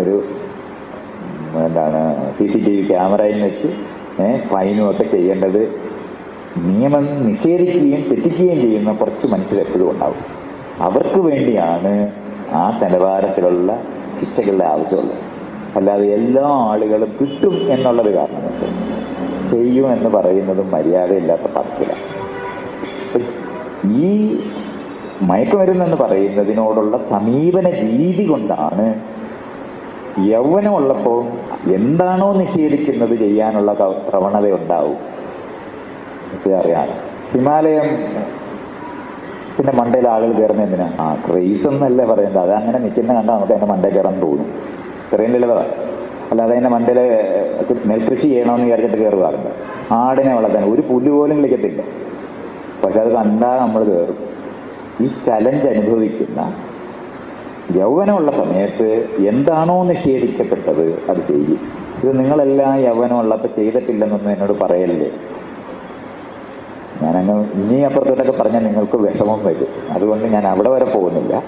പക്ഷെ ഈ ഇരിക്കുന്ന മുഴുവൻ കള്ളന്മാരാണെന്ന് എനിക്കറിയുന്ന ആളാണ്. ഞാനൊന്നൊരു കാര്യം ഇടയിൽ സംസാരിക്കാനാണ്. തൃശ്ശൂരത്തെ ഒരു കല്യാണങ്ങൾക്ക് ചെറുപ്പത്തിൽ പോകുമ്പോൾ കയ്യൊക്കെ കഴുകി വരുമ്പോൾ അവിടെ സിഗരറ്റും പിന്നെ അതുപോലെ തന്നെ പുകയിലും മുറുക്കാനുകളും ഒക്കെ കൊടുത്തിരുന്നു പണ്ട്. മറ്റേ നിങ്ങളുടെ അവിടെയൊക്കെ എങ്ങനെയാണെന്ന് എനിക്കറിയില്ലായിരുന്നു. അപ്പം അതൊക്കെ ഉണ്ടായിരുന്നു, നമ്മുടെ ചെറുപ്പത്തിൽ കണ്ടിട്ടുണ്ട്. ചെറുപ്പത്തിൽ എന്ന് പറഞ്ഞാൽ 10-20 വയസ്സ് വരെ ഉള്ളപ്പോഴും കണ്ടിട്ടുണ്ട്. പിന്നെ സിഗരറ്റൊന്നും കാണാതായി. അവിടെയാണ് നമ്മൾ ഒരു ചോദ്യം ചോദിക്കുന്നത്. അതിൻ്റെ ഇടയിലൊരു നിയമമുണ്ടായി, സിഗരറ്റ് പൊതുസ്ഥലത്ത് വെച്ച് വലിക്കരുത് എന്നുള്ളത്. അതിനെ സപ്പോർട്ട് ചെയ്തിട്ടുണ്ടോ എന്നാണ് ഞാൻ മൈത്രേനോട് ചോദിച്ചത്. ഞാൻ എൻ്റെ മകൾ വലുത് 18 വയസ്സായപ്പോൾ അവൾക്ക് എഴുതിയ കത്തിനകത്ത് 2 കാര്യമാണ് ഞാൻ അവളോട് ആവശ്യപ്പെട്ടത്. മദ്യം കഴിക്കുകയോ സിഗരറ്റ് വലിക്കുകയോ നീ ചെയ്യുവാണെങ്കിൽ അത് പരസ്യമായി ചെയ്യണം. പക്ഷേ അഭ്യർത്ഥന, സിഗരറ്റ് വലിക്കുന്നത് മറ്റുള്ളവരെ ഉപദ്രവിക്കും. അതുകൊണ്ട് മദ്യം വേണോ മയക്കുമരുന്ന് സിഗരറ്റ് വേണോ എന്ന് ചോദിച്ചാൽ സിഗരറ്റ് വേണ്ട, മദ്യം കഴിക്കാവും. പക്ഷെ ഇത് രണ്ടും പരസ്യമായിട്ട് ചെയ്യാവും. കള്ളരാകരുത്, 2 തരത്തിൽ സ്വഭാവമുള്ള മനുഷ്യരാകരുത് എന്നാണ് ഞാൻ അവർക്ക് എഴുതിയത്. പബ്ലിക് സ്പേസിനകത്ത് മറ്റുള്ളവരെ ഉപദ്രവിക്കാതെ വലിക്കാവുന്നു. ഇപ്പം പാടത്തും മാസ്കും കെട്ടി ഇരിക്കുന്ന ആൾക്കാരുണ്ട്, ഒറ്റയ്ക്കാണ്. അപ്പം മാസ്ക് കെട്ടാൻ പഠിപ്പിച്ച ഒരു സമൂഹമാണ് നമ്മുടെ. അല്ലാതെ ഇതുപോലുള്ള ക്ലോസ്ഡ് സ്ഥലത്താണ് ഈ മാസ്ക് കെട്ടേണ്ടത്. വീട്ടിനകത്ത് മാസ്ക് കെട്ടണം, രണ്ട് ആളുകൾ ഒന്നിച്ചിരിക്കുന്നിടമാണ്. അതേ സമയത്ത് പാടത്തൊറ്റയ്ക്ക് നിന്ന് പണിയെടുക്കുമ്പോൾ മാസ്ക് ധരിപ്പിക്കാൻ പോയിട്ടുള്ള ആളുകളെ പോലുള്ള മര്യാദയില്ലാത്ത പ്രവർത്തനത്തിൻ്റെ ഭാഗമായിട്ടാണ് പലതും സംഭവിച്ചിട്ടുള്ളത്. നമ്മൾ മനസ്സിലാക്കാനുള്ളത് റെസ്ട്രിക്ഷൻസ് ആവശ്യമാണ്, നിയന്ത്രണങ്ങൾ വേണ്ടെന്നല്ല ഈ പറയുന്നത്. പക്ഷെ അറിഞ്ഞ് പ്രവർത്തിക്കുന്ന മനുഷ്യരെ ഉൽപ്പാദിപ്പിക്കേണ്ട ആവശ്യമുണ്ട്. അവിടെയാണ് ഒരു മോട്ടോർ സൈക്കിൾ എങ്ങനെയാണ് ലോകത്ത് മനുഷ്യൻ കണ്ടുപിടിച്ചതിലെ ഏറ്റവും അപകടകരമായ ഒരു സാധനമാണ് മോട്ടോർ സൈക്കിൾ. അത് എല്ലാ മക്കൾക്കും മേടിച്ചു കൊടുക്കുന്നുണ്ടല്ലോ. കൈയും കാലും ഓടിയാനും സ്വയം ചാകാനും മറ്റുള്ളവരെ കൊല്ലാനും 3 എണ്ണം ഒന്നിച്ച് ചെയ്യാൻ പറ്റുന്ന ഒരു സാധനമാണ്. അതെങ്ങനെ കൊടുക്കും? നിങ്ങളുടെ വീട്ടിലെല്ലാം കറണ്ട് ഉണ്ടല്ലോ, തൊട്ടാൽ അനിശ്ചയമായിട്ടും ചത്തുപോകുന്നതാണല്ലോ. അവിടെ ആണല്ലോ പിള്ളേരെയൊക്കെ വളർത്തുന്നത്. അതെങ്ങനെയാണ് നിങ്ങൾ ഉപയോഗിക്കുന്നത്? ഗ്യാസില്ലേ, അതെങ്ങനെ നിങ്ങൾ ഉപയോഗിക്കുന്നത്? കുട്ടികളെ അവിടെയൊക്കെ വളർത്തണ്ടേ? ഇതൊക്കെ നിങ്ങൾ ഈ പറയുന്നതൊക്കെ കേൾക്കുമ്പോൾ ഈ കറണ്ടിൽ 25 വർഷമായി ഞാൻ ഈ കറണ്ടുമായി കഴിയുന്നതാണ്, ഇനി തൊട്ടാൽ കുഴപ്പമില്ല, അങ്ങനെ ഒരു സ്ഥലമുണ്ടോ? എന്ന് തൊട്ടാലും പഠിക്കും അത്. അതിനെ ഒരു കവറിട്ട് പിടിക്കണമെന്ന് പഠിച്ചാൽ മാത്രം മതി, അല്ലാതെ കറണ്ട് ഉപയോഗിക്കാതിരിക്കണമെന്നല്ലല്ലോ പഠിപ്പിക്കുന്നത്. വണ്ടി ഓടിക്കുമ്പോൾ മോട്ടോർ സൈക്കിൾ എങ്ങനെ ഓടിക്കണമെന്നാണ് പഠിപ്പിക്കുന്നത്. ഈ റോഡിലാണെങ്കിൽ 30 കിലോമീറ്ററിലെ, ആ റോഡിലാണെങ്കിൽ 50 കിലോമീറ്ററിലെ, മറ്റേ റോഡിലാണെങ്കിൽ 100 കിലോമീറ്റർ ഓടിക്കാമെന്നുള്ളത് ഓരോ സ്ഥലത്തും ചെയ്യേണ്ടത് എങ്ങനെയാണെന്ന് പറയുന്ന രീതിയിൽ പഠിപ്പിച്ചാണ് ഗ്ലൗസ് ഇട്ടും ഹെൽമെറ്റ് വെച്ചും വണ്ടിക്കകത്ത് സീറ്റ് ബെൽറ്റ് ഉപയോഗിച്ചും എയർ ബാഗ് മേടിച്ചും ആണ് നമ്മളിതെല്ലാം ചെയ്യുന്നത്. ഇതിനെയാണ് പരിശീലനം എന്ന് പറയുന്നത്. അറിഞ്ഞ് ചെയ്യുന്ന മനുഷ്യരെ ഉൽപ്പാദിപ്പിക്കുന്നതിന് പകരം അവര് ഒരിക്കലും ഇത് പഠിക്കത്തില്ല എന്ന് തീരുമാനിച്ച് അച്ഛൻ കളിക്കുക അമ്മ കളിക്കുന്നത് കൊണ്ടാണ് ഈ മര്യാദഘട്ട സമൂഹം ഉണ്ടാകുന്നത്. നിങ്ങൾ ഇവിടുത്തെ ഈ നിലനിൽക്കുന്ന സ്കൂളിനകത്താണ് കുട്ടികളെ വിടുന്നതെങ്കിൽ അവർ മുഴുവൻ പേരും കഞ്ചാവ് കഴിക്കും. കാരണം അത്രയും ശ്വാസം മുട്ടുന്ന സ്കൂളുകളായി ഇത് മുഴുവൻ മാറിയിട്ടുണ്ട്. പ്രേമലേഖനം പിടിക്കുന്ന അധ്യാപകരും ഈ മോണിറ്റർ ചെയ്യാൻ ശ്രമിക്കുന്നത് വടി ഒഴിവാക്കി എന്നൊക്കെ പറഞ്ഞിട്ട് വടി തിരിച്ചു കൊണ്ടുവരണം എന്ന് പറഞ്ഞുള്ള ന്യായമൊക്കെ പറഞ്ഞു തുടങ്ങിയിട്ടുണ്ട്. ഈ നിലവാരത്തിലുള്ള സമീപന രീതിക്കകത്തു നിന്ന് നേരത്തെ പറഞ്ഞില്ലേ എവറസ്റ്റിന്റെ മണ്ടേ കയറാനായിട്ട് തോന്നിപ്പോ. അങ്ങനെ നിന്ന നിയന്ത്രണങ്ങൾ എന്ന് പറയുന്നതല്ല നിരോധനം, അത് 2 സമീപന രീതിയാണ്. നിങ്ങൾ ഒരാളെ എക്വിപ്പ് ചെയ്യുക എന്ന് പറയുന്നതും അയാളെ കുഞ്ഞാടാക്കുന്ന പണിയും കൂടെ ചെയ്യുന്നത് ശരിയാകില്ല. നമ്മൾ ഇതുവരെ ചെയ്തുകൊണ്ടിരുന്നത് അടിമകളെയും അടിയാളരെയും പ്രജകളെയും ഉണ്ടാക്കുന്ന സാമൂഹിക ഘടനയ്ക്കകത്തുള്ള സമീപന രീതിയാണ് നിങ്ങൾ പറഞ്ഞുകൊണ്ടിരിക്കുന്നത്. അല്ലാതെ ഇവർക്ക് ഈ കാര്യങ്ങൾ മനസ്സിലാക്കി തന്നെത്താൻ ചെയ്യാനായിട്ട് കഴിയും എന്ന് സമ്മതിക്കാത്തതുകൊണ്ടാണ് ഇപ്പോഴും 60 വയസ്സായവൻ 40 വയസ്സുകാരനെ, 40 വയസ്സുകാരന് 20 വയസ്സുകാരന്, ഇനി 60 വയസ്സുകാരന് 80 വയസ്സുകാരന് ഒക്കെ വളർത്തിക്കൊണ്ടിരിക്കുകയാണ്. നിർത്തിയിട്ടില്ല ഈ പണി. ഇങ്ങനത്തെ വീടുകളും സമൂഹവും നമ്മൾ ഉണ്ടാക്കിയാൽ മുഴുവൻ പേരും രഹസ്യമായി ചെയ്യുന്നവരായി മാറത്തേ ഉള്ളൂ. അതാണ് ഈ നമ്മൾ ഈ കാണുന്ന വർധനവ്. എന്ന് പറഞ്ഞാൽ കുട്ടിക്കാലം ഇല്ല, അവധിക്കാലമില്ല, ഇത് രണ്ടും ഇല്ലാത്ത കുട്ടികളുണ്ടായില്ല. അവധിക്കാലം എന്ന് പറയുന്നത് ഇന്ന് ട്യൂഷൻ കാലമാണ്. അത് കഴിഞ്ഞിട്ട് നമ്മളെപ്പോലെ എന്താണ് സാമൂഹികമായ മെച്ചപ്പെട്ടവരെന്നും പുരോഗമനവാദികളെന്ന് പറയുന്ന ഒരു ക്യാമ്പ് വരും. അവധിക്കാലത്ത് മുഴുവൻ എണ്ണത്തിന് വിടത്തില്ല, നന്നാക്കിയേ എടുക്കത്തുള്ളൂ. ക്യാമ്പൊക്കെ വെച്ച് അവസാനം ഈ കുട്ടികൾക്ക് വെറുതെ നടക്കാൻ സമ്മതിക്കത്തില്ല. ക്ലാസ് റൂം കണ്ടാൽ അതേ ക്ലാസ് റൂം പുതിയ രീതിയിലാക്കി അവിടെ പാട്ടെന്ന് പറഞ്ഞാൽ പരിശീലിച്ച് A+ മേടിച്ചില്ലെന്നുണ്ടെങ്കിൽ ചത്തുപോകും. ഡാൻസ് സന്തോഷിക്കാൻ ഡാൻസ് ചെയ്യാനൊക്കത്തില്ല, കാരണം മത്സരത്തിനാണ് ഡാൻസ് പഠിപ്പിക്കുന്നത്. ഫ്ലൂട്ട് വായിക്കുന്നത് മത്സരത്തിനാണ് പഠിപ്പിക്കുന്നത്. മുഴുവൻ മത്സരിപ്പിക്കുന്ന ശ്വാസം മുട്ടുന്ന സമൂഹം ഉൽപ്പാദിപ്പിച്ചതിന് ശേഷം ഇത്രയും വേറെല്ലയോ വലിക്കുന്നുള്ളതെന്ന് മാത്രം ആലോചിക്കേണ്ടത്. അല്ല നിങ്ങൾ വിചാരിക്കുന്നത് കൂടുമൊന്നും അല്ല, നമ്പറിൽ കൂടും. കരുവണ്ട് സ്വാതന്ത്ര്യം കിട്ടുന്ന സമയത്ത് ഇന്ത്യയിലെ 30 കോടി ജനമേ ഉള്ളൂ. ഇന്നിപ്പോൾ 141 കോടി ജനമുണ്ട്. അത്രയും ജനങ്ങൾ 100 കോടിക്ക് മേളിൽ ജനങ്ങളുള്ളത് കൊണ്ട് നമ്പർ കൂടും, പക്ഷെ ശതമാനം കുറയും. മുഴുവൻ നിങ്ങൾ നോക്കിയാണ്. അല്ല, നിങ്ങൾ വിചാരിക്കുന്ന പോലെ ഇവിടെ അങ്ങ് കൂടും, ബസ്സിനകത്തൊക്കെ തെള്ളു കൂടും, തന്നെ നമ്പർ കൂടില്ല. അതുകൊണ്ട് പറയുന്ന കാര്യങ്ങളെന്നുള്ള അല്ലാതെ വളരെ കൊള്ളാവുന്ന കാലത്താണ് നമ്മൾ ജീവിക്കുന്നത്. നല്ല ഫാനിൻ്റെ ചുവട്ടിലൊക്കെ ഇരുന്നിട്ട് പറയും എന്തൊരു കഷ്ടം പിടിച്ച കാലത്താണ് ജീവിക്കുന്നത്, എല്ലാം തകർന്ന് നരിപ്പണമായി മഹാമോശമായി എന്നൊക്കെ പറഞ്ഞിട്ട് ഇങ്ങനെ കഥ പറയും. എന്നിട്ട് ഈ പറഞ്ഞാൽ ഇത്രയും വയസ്സന്മാർ ഈ നാട്ടിൽ ജീവനോട് ഇരിക്കുന്നത് തന്നെ അത്ഭുതകരമായി കാണേണ്ട കാലത്താണ് ഇരിക്കുന്നത്. ഒരു അരിയും ഗോതമ്പും സാധനവും എല്ലാം കിട്ടുന്ന എല്ലാ കടയിൽ ചെന്ന് നിറച്ച് സാധനം ഇരിക്കുന്ന ഒരു നാട്ടിൽ ഇരുന്നിട്ടാണ് ഈ ദുരിതം പിടിച്ച കാലത്താ കഴിയുന്നതെന്ന് പറഞ്ഞുകൊണ്ടിരിക്കുന്നത്. നമ്മൾ ജീവിച്ചതുപോലെ ഒരു രാജാവും ജീവിച്ചിട്ടില്ല. ജീവിതത്തിൽ കണ്ടിട്ടില്ല ഈ ഫാന് വെഞ്ചാമരം വീശണം. എപ്പോഴാണ്? ലൈംഗിക ബന്ധത്തിൽ ഏർപ്പെട്ടുകൊണ്ടിരിക്കുമ്പം വീശിക്കൊണ്ടിരിക്കണം, അല്ലെങ്കിൽ ഉഷ്ണിച്ചിട്ട് ജീവിക്കാൻ പറ്റത്തില്ല. ഇങ്ങനെ കഴിഞ്ഞിരുന്ന സ്ഥലത്തൊക്കെ ഇത്രയും സൗകര്യത്തോടെ ഇത്രയും കൊള്ളാവുന്ന ജീവിതം നയിക്കുന്നിടത്താണ് ഈ നാട് മുടിഞ്ഞുകൊണ്ടിരിക്കുകയാണെന്ന് എല്ലാവരോടും പറഞ്ഞുകൊണ്ടിരിക്കുന്നത്. ഇതൊന്നും ശരിയല്ല.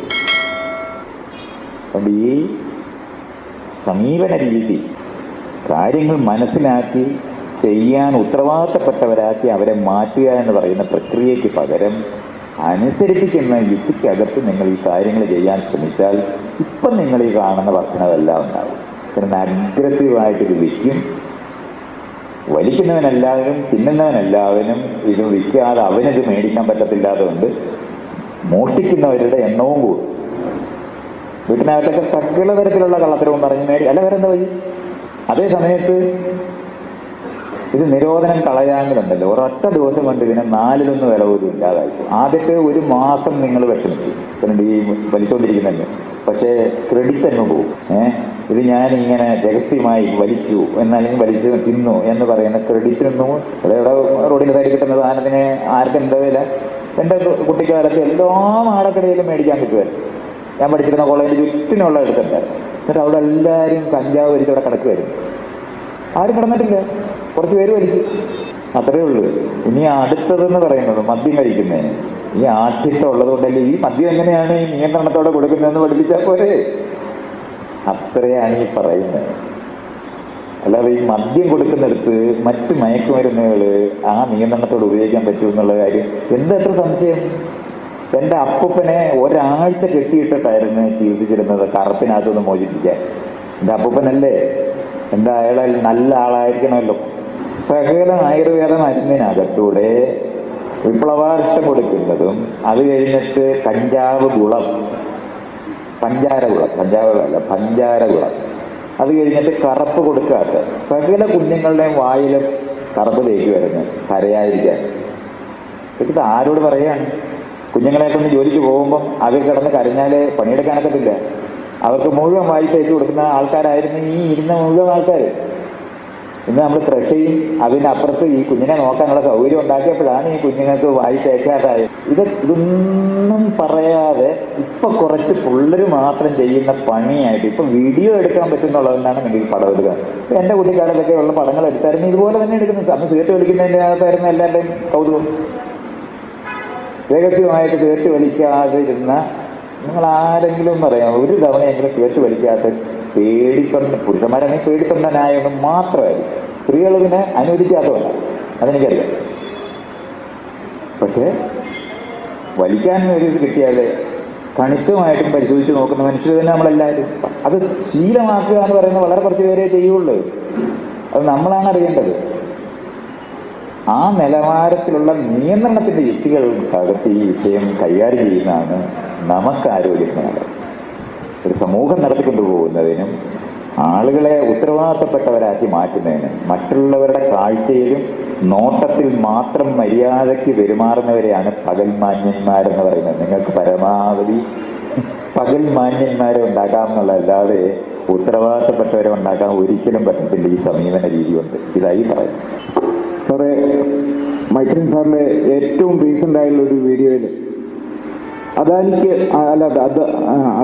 അദാനിക്കല്ലോ അംബാനിക്ക് കോടിക്കണക്കിന് രൂപ സ്വത്തുണ്ട്. അദ്ദേഹത്തിന് ഒരു പങ്കാളിയെ ഉള്ളെങ്കിൽ അദ്ദേഹം ഒരു പോഴനായിരിക്കും എന്നുള്ള രീതിയിൽ ഒരു പരാമർശം വെച്ചു. ഒന്ന് വിശദീകരിക്കണം. അദാനിക്ക് കാശുണ്ടായിട്ടും അങ്ങനെ ആയതിനാണെന്ന് ഞാൻ പറഞ്ഞത്. പക്ഷെ ഈ ഇരിക്കുന്ന എല്ലാ അദാനിമാരാണെന്ന് എനിക്കറിയാം. ചോട്ട അദാനിമാരും അംബാനിമാരുമാണ് ഇരിക്കുന്നതല്ല. ഇതൊക്കെ നമ്മൾ നേരത്തെ പറഞ്ഞ മദ്യം പോലെ തന്നെ മനസ്സിലാക്കേണ്ടതാണ്. ഈ മേഖലകളെല്ലാം റിസോഴ്സസ് പുരുഷന്മാർക്കുണ്ടാക്കി ശാരീരികമായ മിടുക്കും ബലവും കൊണ്ട് ആദ്യകാലത്ത് സ്ത്രീകളെ ഇണക്കുക എന്ന് പറയുന്നതായിരുന്നു പുരുഷന്മാർ ചെയ്തിരുന്നത്. പുരുഷൻ എന്ന് പറഞ്ഞാൽ മനുഷ്യ പുരുഷന്റെ കാര്യമൊന്നുമല്ല ഞാൻ ഈ പറയുന്നത്. മെയിൽ എന്ന് നമ്മൾ പറയുന്ന എല്ലാ ജീവിവർഗത്തിനകത്തും സ്ത്രീകളെ ഇണക്കി അവർക്കനുകൂലമാക്കി അവരവരുടെ ബീജം നിക്ഷേപിക്കാനായിട്ട് രാവിലെ തൊട്ട് വൈകുന്നേരം വരെ ജീവിതകാലത്ത് വേറൊരു കാര്യം ചിന്തിക്കാതിരിക്കുന്ന ഒരു ജീവിയാണ് പുരുഷൻ. പുരുഷൻ എന്ന് പറഞ്ഞാൽ മനുഷ്യപുരുഷൻ എന്ന് പറയരുത്. പാട്ട് പാടാൻ അറിയാവുന്നത് മുഴുവൻ പുരുഷന്മാർക്കാണ്. ഡാൻസ് ചെയ്യാൻ അറിയാവുന്ന മുഴുവൻ പുരുഷന്മാർക്കാണ്. അപ്പം നമ്മൾ മനുഷ്യപുരുഷന്മാർക്ക് അങ്ങനല്ല. അതിനെയാണ് നമ്മൾ പുരുഷ മേധാവിത്വപരമായ സമൂഹം. ഇത് ഒരു 10,000 വർഷം കൊണ്ട് പണിഞ്ഞുണ്ടാക്കിയതാണ്. അതിനു മുമ്പ് സ്ത്രീകളെ ഇണക്കിയായിരുന്നു ബന്ധമുണ്ടാക്കുന്നത്. സ്ത്രീകൾക്ക് ഇറങ്ങി റോഡിൽ നിന്നാൽ മതി. ഇപ്പോഴും നിങ്ങൾ സ്ത്രീകൾ റോഡിൽ ഇറങ്ങി നിന്നാൽ മതി, എല്ലാ കോന്തന്മാരും അവിടെ വരും. അതേ സമയത്ത് പുരുഷന്മാർ, മിടുക്കം പുരുഷന്മാരെന്ന് പറഞ്ഞാൽ റോഡിൽ ഇറങ്ങി നിന്ന് എത്ര സ്ത്രീകൾ വരും? വരത്തില്ല. അത് ഇത്രയും നമുക്ക് മനസ്സിലാകണം. എന്തുകൊണ്ടത്? ഇതിനെയാണ് എൻ്റെ രാവിലെ എവല്യൂഷനൊക്കെ പഠിപ്പിക്കുമ്പോൾ അതിനകത്തുനിന്ന് പഠിക്കേണ്ടതാണ്. പുരുഷന് ലക്ഷക്കണക്കിന് ബീജമുള്ള ജീവിയാണ്. സ്ത്രീകൾക്ക് മാസം ഒരു അണ്ടമേ ഉള്ളൂ. ഇതുകൊണ്ടാണ് അത് പ്രഷ്യസ് ആകുന്നത്. സ്ത്രീകളുടെ പുറകെ പുരുഷന്മാർ പോകുന്നത് ഈ ഒരൊറ്റ കാരണം കൊണ്ടാണ്. കോമ്പറ്റീഷൻ പുരുഷന്മാർ തമ്മിലാണ്. കോമ്പറ്റീഷൻ പുരുഷന്മാർ ബീജങ്ങൾ തമ്മിലാണ്. അല്ലാതെ ഈ ലക്ഷക്കണക്കിന് ബീജം ഉണ്ടായാലും ഒരെണ്ണമാണ് ഉപയോഗിക്കുന്നത്. ബാക്കി മുഴുവനും ഈ വാർഡിൽ ഒരു പുരുഷൻ മതി. ഇത്രയും അറിയണം. നമ്മൾ ഈ അടിച്ച് ചാകാൻ വേണ്ടി ഉണ്ടായ വിദ്വാന്മാരാണ് ഈ ഇരിക്കുന്ന ഈ വയസ്സന്മാരായി ഇരിക്കുന്നത്. ഭാഗ്യമാണെന്ന് മനസ്സിലാക്കും. പണ്ട് 30 വയസ്സിലൊക്കെ എല്ലാം തീർന്നു പോയിക്കൊണ്ടിരുന്ന സ്ഥലത്താണ് ഈ വയസ്സന്മാരായിട്ടൊക്കെ മാറുന്നതിനുള്ള കാരണം. തമ്മിൽ അടിക്കാതിരിക്കാൻ എല്ലാവരും ഒരു പെണ്ണിനെ കൊടുക്കാം. പെണ്ണുങ്ങളുടെ ചോയ്സേ എടുത്തങ്ങൾ കളഞ്ഞു. രാജാക്കന്മാർ ചെയ്ത ഒരു പണിയാണ് കല്യാണം കഴിപ്പിക്കുന്ന പുരുഷന്മാർക്ക് വേണ്ടിയാണ്. കാര്യം കൊച്ചുങ്ങളെ നോക്കത്തില്ല, ഉണ്ടാക്കിയിട്ട് സ്ഥലം എടുത്ത് വിടുന്ന പാർട്ടികളെ ലോകത്തുള്ളൂ. ആകെ 6 or 7 പുരുഷന്മാരാണ് ലക്ഷക്കണക്കിനല്ല കോടിക്കണക്കിന് ജീവികളുടെ കൊച്ചുങ്ങളെ നോക്കുന്ന ആളുകൾ. ഇതൊക്കെ നമ്മൾ ഇങ്ങനെയൊക്കെ ഒന്ന് മനസ്സിലാക്കണം. വളരെ പാടുപെടുത്ത് അതിനുവേണ്ടി കുട്ടിയെ ഉണ്ടാക്കി സ്ഥലം വിട്ടുന്ന രക്ഷ വരപ്പിക്കാനായിട്ടാണ് ഈ കല്യാണം കഴിപ്പിച്ചിരുന്നത്. അത് കാരണം കൊണ്ട് ഉണ്ടാകുന്ന റിസോഴ്സസ് ഈ കുട്ടിയെ വളർത്തുന്നിടത്ത് ഉപയോഗിക്കാം. അപ്പോൾ ഈ പണ്ട് കാലത്തെ സ്ത്രീകളുടെ കുട്ടികൾക്ക് വളർത്താനായിട്ട് ഈ പുരുഷന്മാരെ വേണ്ടേ? വേണ്ട. ഗർഭം ധരിപ്പിക്കാനേ മതി, വളർത്താൻ വേണ്ട. ഒരു ആദിവാസി അമ്മയ്ക്ക് ഒരു കൂട്ടം അമ്മമാരാണ് ഈ ആദിവാസി കഴിഞ്ഞാൽ ഗോത്രത്തിലുള്ളത്. ഹണ്ടർ ഗ്യാദറേഴ്സ് നമ്മൾ പറയുന്ന ഗ്രൂപ്പിനകത്ത് ഉള്ള ആളുകൾ, ഒരു സംഘം സ്ത്രീകളും കുഞ്ഞുങ്ങളും ഒരു പ്രായപൂർത്തിയാകാത്ത ആണും പെണ്ണും അവിടെ ഉണ്ടാകും. ഇത്രയും പേരേ ഉള്ളൂ. പുരുഷന്മാർ മുഴുവനും ഒരു 10-15 എണ്ണം കാണും. അതുങ്ങൾ ആനയെ പിടിക്കാനും കുതിരയെ പിടിക്കാനും, അതിനാണ് ഹണ്ടർ എന്ന് പറയുന്നത്. പോകുന്ന വഴിക്ക് കുതിര പിടിക്കാൻ പോകുമ്പോൾ അതിൻ്റെ ഒരു ഒറ്റ തൊഴി കൊണ്ട് ആവും, പിന്നെ തമ്മിലടിച്ചും ചാവും. അപ്പോൾ ആകെ 4 അവസാനം കാണത്തുള്ളൂ. ഈ 4 ബാക്കി 25 പെണ്ണുങ്ങളുമായിട്ടായിരുന്നു ഈ ഗോത്രം. പക്ഷെ നമ്മുടെ ഇപ്പോഴത്തെ ഭാവം കണ്ട പുരുഷന്മാരുടെ ഇങ്ങനെ പെണ്ണുങ്ങളെ കൊണ്ട് നടന്നിരുന്നതായിരുന്നു ഗോത്രം എന്ന് വിചാരിക്കും. അങ്ങനെ ഒരു സംഭവമില്ല. നിങ്ങൾ വെറുതെ മാനെ നോക്കിയാൽ മതി. പെൺമാനാണ് കൂടുതൽ. ആനയെ നോക്കിയാൽ മതി, സിംഹത്തിനെ നോക്കിയാൽ മതി. ഒരുത്തൻ്റെ ഭാര്യമാരല്ലത്. ഗർഭം ധരിപ്പിക്കാനുള്ള ഒരുത്തൻ മാത്രം പെണ്ണുങ്ങൾക്ക്. പക്ഷെ നമ്മുടെ വിചാരം രാജാവിനെ പോലാവും. അതേമാതിരി പുരുഷ കേസരി എന്നൊക്കെ നമ്മൾ ഈ പറയുന്നത്. കാട്ടിൽ രാജാവുണ്ടെന്നൊക്കെയാണ് പറയുന്നത്. സിംഹം രാജാവാണെന്ന്. ഇതൊക്കെ എവിടുന്നാണോ ഇവന്മാരിത് പഠിച്ചത്? 3 വർഷമാണ് ഈ രാജാവ് അവിടെ വരുന്നത്. വേറെ രണ്ടവന്മാർ വന്ന് ഇതിനെ കടിച്ചങ്ങ് വന്നിട്ട് അവിടെ കയറി നിൽക്കും. പെണ്ണുങ്ങൾ ഇതൊന്നും ശ്രദ്ധിക്കത്തേ ഇല്ല. വരണ്ടേ അവർക്കറിയാം, പിന്നെ അവിടെ റെഡിയായിട്ട് നിൽക്കുന്നുണ്ട്, ഒരുത്തൻ അവിടെ ഉണ്ടാകുമെന്നറിയാം, അത്രയേ ഉള്ളൂ. ഇങ്ങനെ ഇരുന്ന സ്ഥലത്ത് നിന്ന് തമ്മിലടിച്ച് ചത്താൽ നഷ്ടമാണെന്ന് കണ്ടുപിടിച്ചത് എപ്പോഴാണെന്നറിയാവോ? പുരുഷന്റെ ബലം മറ്റ് കാര്യങ്ങൾക്ക് ഉപയോഗിക്കാൻ പറ്റുമെന്ന് കാർഷിക സമൂഹത്തിനകത്ത് വെച്ച് കണ്ടെത്തിയതാണ്. വലിയ കണ്ടുപിടുത്തമാണ്. ഇവനെ കൊണ്ട് പല പണിയും ചെയ്യിക്കാൻ പറ്റുമെന്ന് കണ്ടുപിടിച്ചതാണ് നമ്മളിന്ന് കാണുന്ന സമൂഹത്തിന്റെ അടിസ്ഥാനം. അങ്ങനെയാണ് പുരുഷന്റെ ബലം കെട്ടിടം പണിയാനും വള്ളം പണിയാനും ഒക്കെ ഉപയോഗിക്കാൻ പറ്റുമെന്ന് കണ്ടെത്തുന്ന വഴി പുരുഷപ്രധാനമായ സമൂഹമായിട്ട് ഈ പറയുന്ന ഗോത്രങ്ങളെല്ലാം മാറി രാജ്യങ്ങളുണ്ടായപ്പോൾ ഉണ്ടായതാണ്. അപ്പോഴാണ് കല്യാണമൊക്കെ ഉണ്ടായത്. അല്ല നിങ്ങൾ വിചാരിക്കുന്ന പോലെ ഒരാൾക്കൊരാൾ എന്ന് പറയുന്ന ഒന്നും ലോകത്തൊന്നും ഇല്ല. ഇപ്പോഴും തലയിൽ കൊണ്ടുവിട്ട് നടക്കുന്ന മനുഷ്യർ മാത്രമേ ഉള്ളൂ. കള്ളച്ചാപ്പി പോകുന്ന അതേ സ്ഥിതി തന്നെയാണ് ഈ എല്ലാ വീട്ടിലും സ്ത്രീകളും പുരുഷന്മാരും തമ്മിലുള്ള ബന്ധമെന്ന് എനിക്കറിയാം. ഞാനൊരു 3 ദിവസം കൂടുമ്പോൾ പുതിയൊരു വീട്ടിലാണ് താമസിക്കുന്നത് കൊണ്ട് ഇനി എനിക്ക് അതൊന്നും അറിഞ്ഞുകൂടാ, ഞാനിതൊന്നും കണ്ടിട്ടില്ല എന്നൊക്കെ പറഞ്ഞു തുടങ്ങരുത്. എൻ്റെ അത്രയും വീടുകളിൽ താമസിച്ച ഒരാൾ ഇന്നിപ്പോൾ കേരളത്തിൽ കാണത്തില്ല. അതുകൊണ്ട് അത്രയും അറിയാം. എല്ലാ ഭാര്യമാരും ഭർത്താക്കന്മാരും 5 മിനിറ്റ് കഴിയുമ്പോൾ എന്നോട് മിണ്ടി തുടങ്ങുമ്പോഴെല്ലാം നമ്മളിത് കാണാൻ പറ്റും. ഒരു 3 വർഷം വരെയൊക്കെ ഒപ്പിക്കും. 7 വരെ പോയ അത്ഭുതം.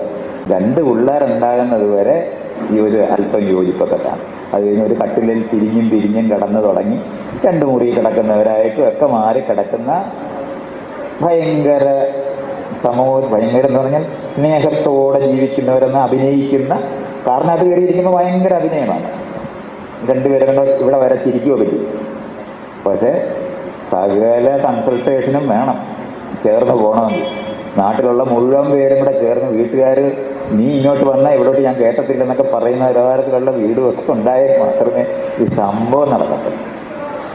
അതുകൊണ്ട് രഹസ്യ ജീവിതം, നേരത്തെ മദ്യത്തിനും മയക്കുമരുന്നിനും രഹസ്യ ജീവിതം ഉണ്ടാകുന്ന പോലെ തന്നെയാണ് ഈ ലൈംഗിക കാര്യത്തിലും രഹസ്യ ജീവിതമാണ്.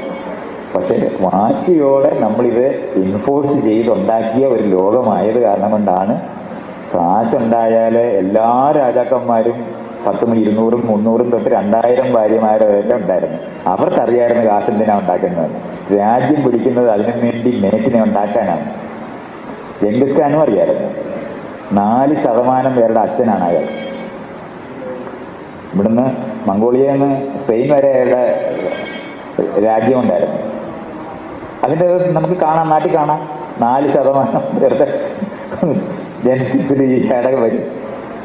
ഇങ്ങനെ കുഞ്ഞുങ്ങളെ ഉണ്ടാക്കിക്കൊണ്ടിരുന്ന പുരുഷന്മാരുടെ നാട്ടിലെ ഒരാൾക്ക് വേണ്ടി ആക്കിയെടുത്തിട്ട് അനുഭവിക്കുന്ന ദുരിതമാണ് മുഴുവൻ സ്ഥലവും. എല്ലാ വീടിനകത്തും ആളുകൾ പരിചയം കൊണ്ട് നമ്മൾ അമ്മയച്ഛന്മാരുടെ കൂടെ ജീവിക്കുന്ന പോലെ തന്നെയാണ് ഈ ഭാര്യ ഭർത്തൃ ബന്ധങ്ങളുണ്ട്. 2 പേരും കൂടെ ചേർന്നൊരു പേരയൊക്കെ ഉണ്ടാക്കി കഴിഞ്ഞാൽ പിന്നെ അത് പിണങ്ങി പിരിഞ്ഞാൽ ഈ പേരയുടെ പേരയും കൊച്ചുങ്ങളുടെ വിഷയവും എല്ലാം കൊണ്ടാണ് ഈ ജീവിക്കുന്നത്. ഒരു 60 തൊട്ട് 70% സ്ത്രീകൾ എന്നോട് പറഞ്ഞു കുട്ടികളില്ലായിരുന്നെങ്കിൽ ഞാനങ്ങ് വിൽക്കായിരുന്നു. ഈ കുട്ടികളെ വളർത്തുന്നതിന് വേണ്ടിയാണ് ഈ വിദ്വാന്മാരെ വേണ്ടത്, അല്ല വേറെ എന്തിനു വേണം? അത് കുറേ ഒരു 10-40 വർഷം ആകുമ്പോഴത്തേന് പുരുഷന് ബലം കുറയുമ്പോൾ തൊട്ട് അന്ന് തൊട്ട് അവന് മനസ്സിലാവും ഈ കാശ് കൊടുത്തില്ലെങ്കിൽ കാര്യം നടക്കത്തില്ല എന്ന് മനസ്സിലാവും. അപ്പോൾ തൊട്ട് പ്രശ്നമാണ്. അതിന് മിഡ് ലൈഫ് ക്രൈസിസ് എന്നൊക്കെ പറഞ്ഞിട്ട് ഭയങ്കര സിദ്ധാന്തം, സൈക്കോളജിയൊക്കെ പഠിച്ചു കഴിഞ്ഞാൽ എൻ്റെ പൊന്നെ എന്തുമാത്രം കഥയാ. ബയോളജി അറിയാമെങ്കിൽ ഒരുപാടുമില്ല ഇതൊക്കെ മനസ്സിലാക്കാൻ. ഹിസ്റ്ററി നമ്മൾ ഈ മനുഷ്യനെയൊക്കെ നമ്മളെല്ലാം ഇങ്ങനെ ആയി എന്ന് മനസ്സിലാക്കുമ്പോൾ 2 പേര് തമ്മിൽ ഇഷ്ടത്തോടൊക്കെ ജീവിക്കുക എന്ന് പറഞ്ഞാൽ ഒത്തിരി നാളില്ല. ഞാനത് ഉദാഹരണമായിട്ട് പറഞ്ഞാൽ വസന്തം വരുന്നത് പോലാണ് പ്രണയം, ഇഷ്ടം ഒക്കെ. അതിപ്പോൾ കാ പിടിച്ചാൽ അങ്ങ് പോവും. നമ്മൾ വിചാരിച്ച് നിർത്താനൊക്കെ ഇതൊക്കെ അറിയണം. പിന്നെ നമ്മൾ എന്തുകൊണ്ടാണ് അമ്മയുടെ അച്ഛനും കൂടെ എങ്ങനെ നമ്മൾ കഴിയുന്നത്? കുട്ടിക്കാലത്ത് ഒരു പരിചയമുള്ളതുകൊണ്ട് അവിടെ കഴിയും, അത്രേ ഉള്ളൂ. അല്ലാതെ അവർ പറയുന്നതൊക്കെ കേട്ടുകയാണെങ്കിൽ ദേഷ്യം പിടിക്കത്തില്ലേ? എല്ലാവർക്കും ദേഷ്യം വരും. പക്ഷെ പിരിയാൻ എന്തുകൊണ്ടാവും തന്നെ നമ്മൾ തിരഞ്ഞെടുത്തവരായതുകൊണ്ടാണ്. അല്ലെങ്കിൽ വീട്ടുകാരെ നാട്ടുകാരെ ആരെങ്കിലും തിരഞ്ഞെടുത്തു. അതുകൊണ്ടാണ് പിരിയാൻ പറ്റുന്നത്. അമ്മയും അച്ഛനും പിരിയാൻ പറ്റത്തില്ല. അതുകൊണ്ടാണ് നമ്മൾ വീടുകളിൽ കഴിയുന്നത്. അല്ലാതെ പിരിയാനായിട്ട് സാധ്യത ഉണ്ടെങ്കിൽ മുഴുവനെണ്ണം പിരിയും. അത് നമ്മൾ ഭാഗം വെപ്പ് തുടങ്ങിയപ്പോൾ പിരിയും നമ്മൾ കണ്ടതല്ലേ. കൂട്ടുകുടുംബമായിട്ട് കഴിഞ്ഞുകൊണ്ടിരുന്നവരെങ്ങനെയാണ് പിരിഞ്ഞത്? സ്വന്തമായി വരുമാനമുള്ള മനുഷ്യരായി മാറിയപ്പോൾ പിരിഞ്ഞു. പണ്ട് സ്ത്രീകളെ എങ്ങനെയായിരുന്നു വീട്ടിൽ നിർത്തിയിരുന്നത്? 5 തൊട്ട് 10 വയസ്സ് വരെ എങ്കിലും ഇളയതായിരിക്കണം.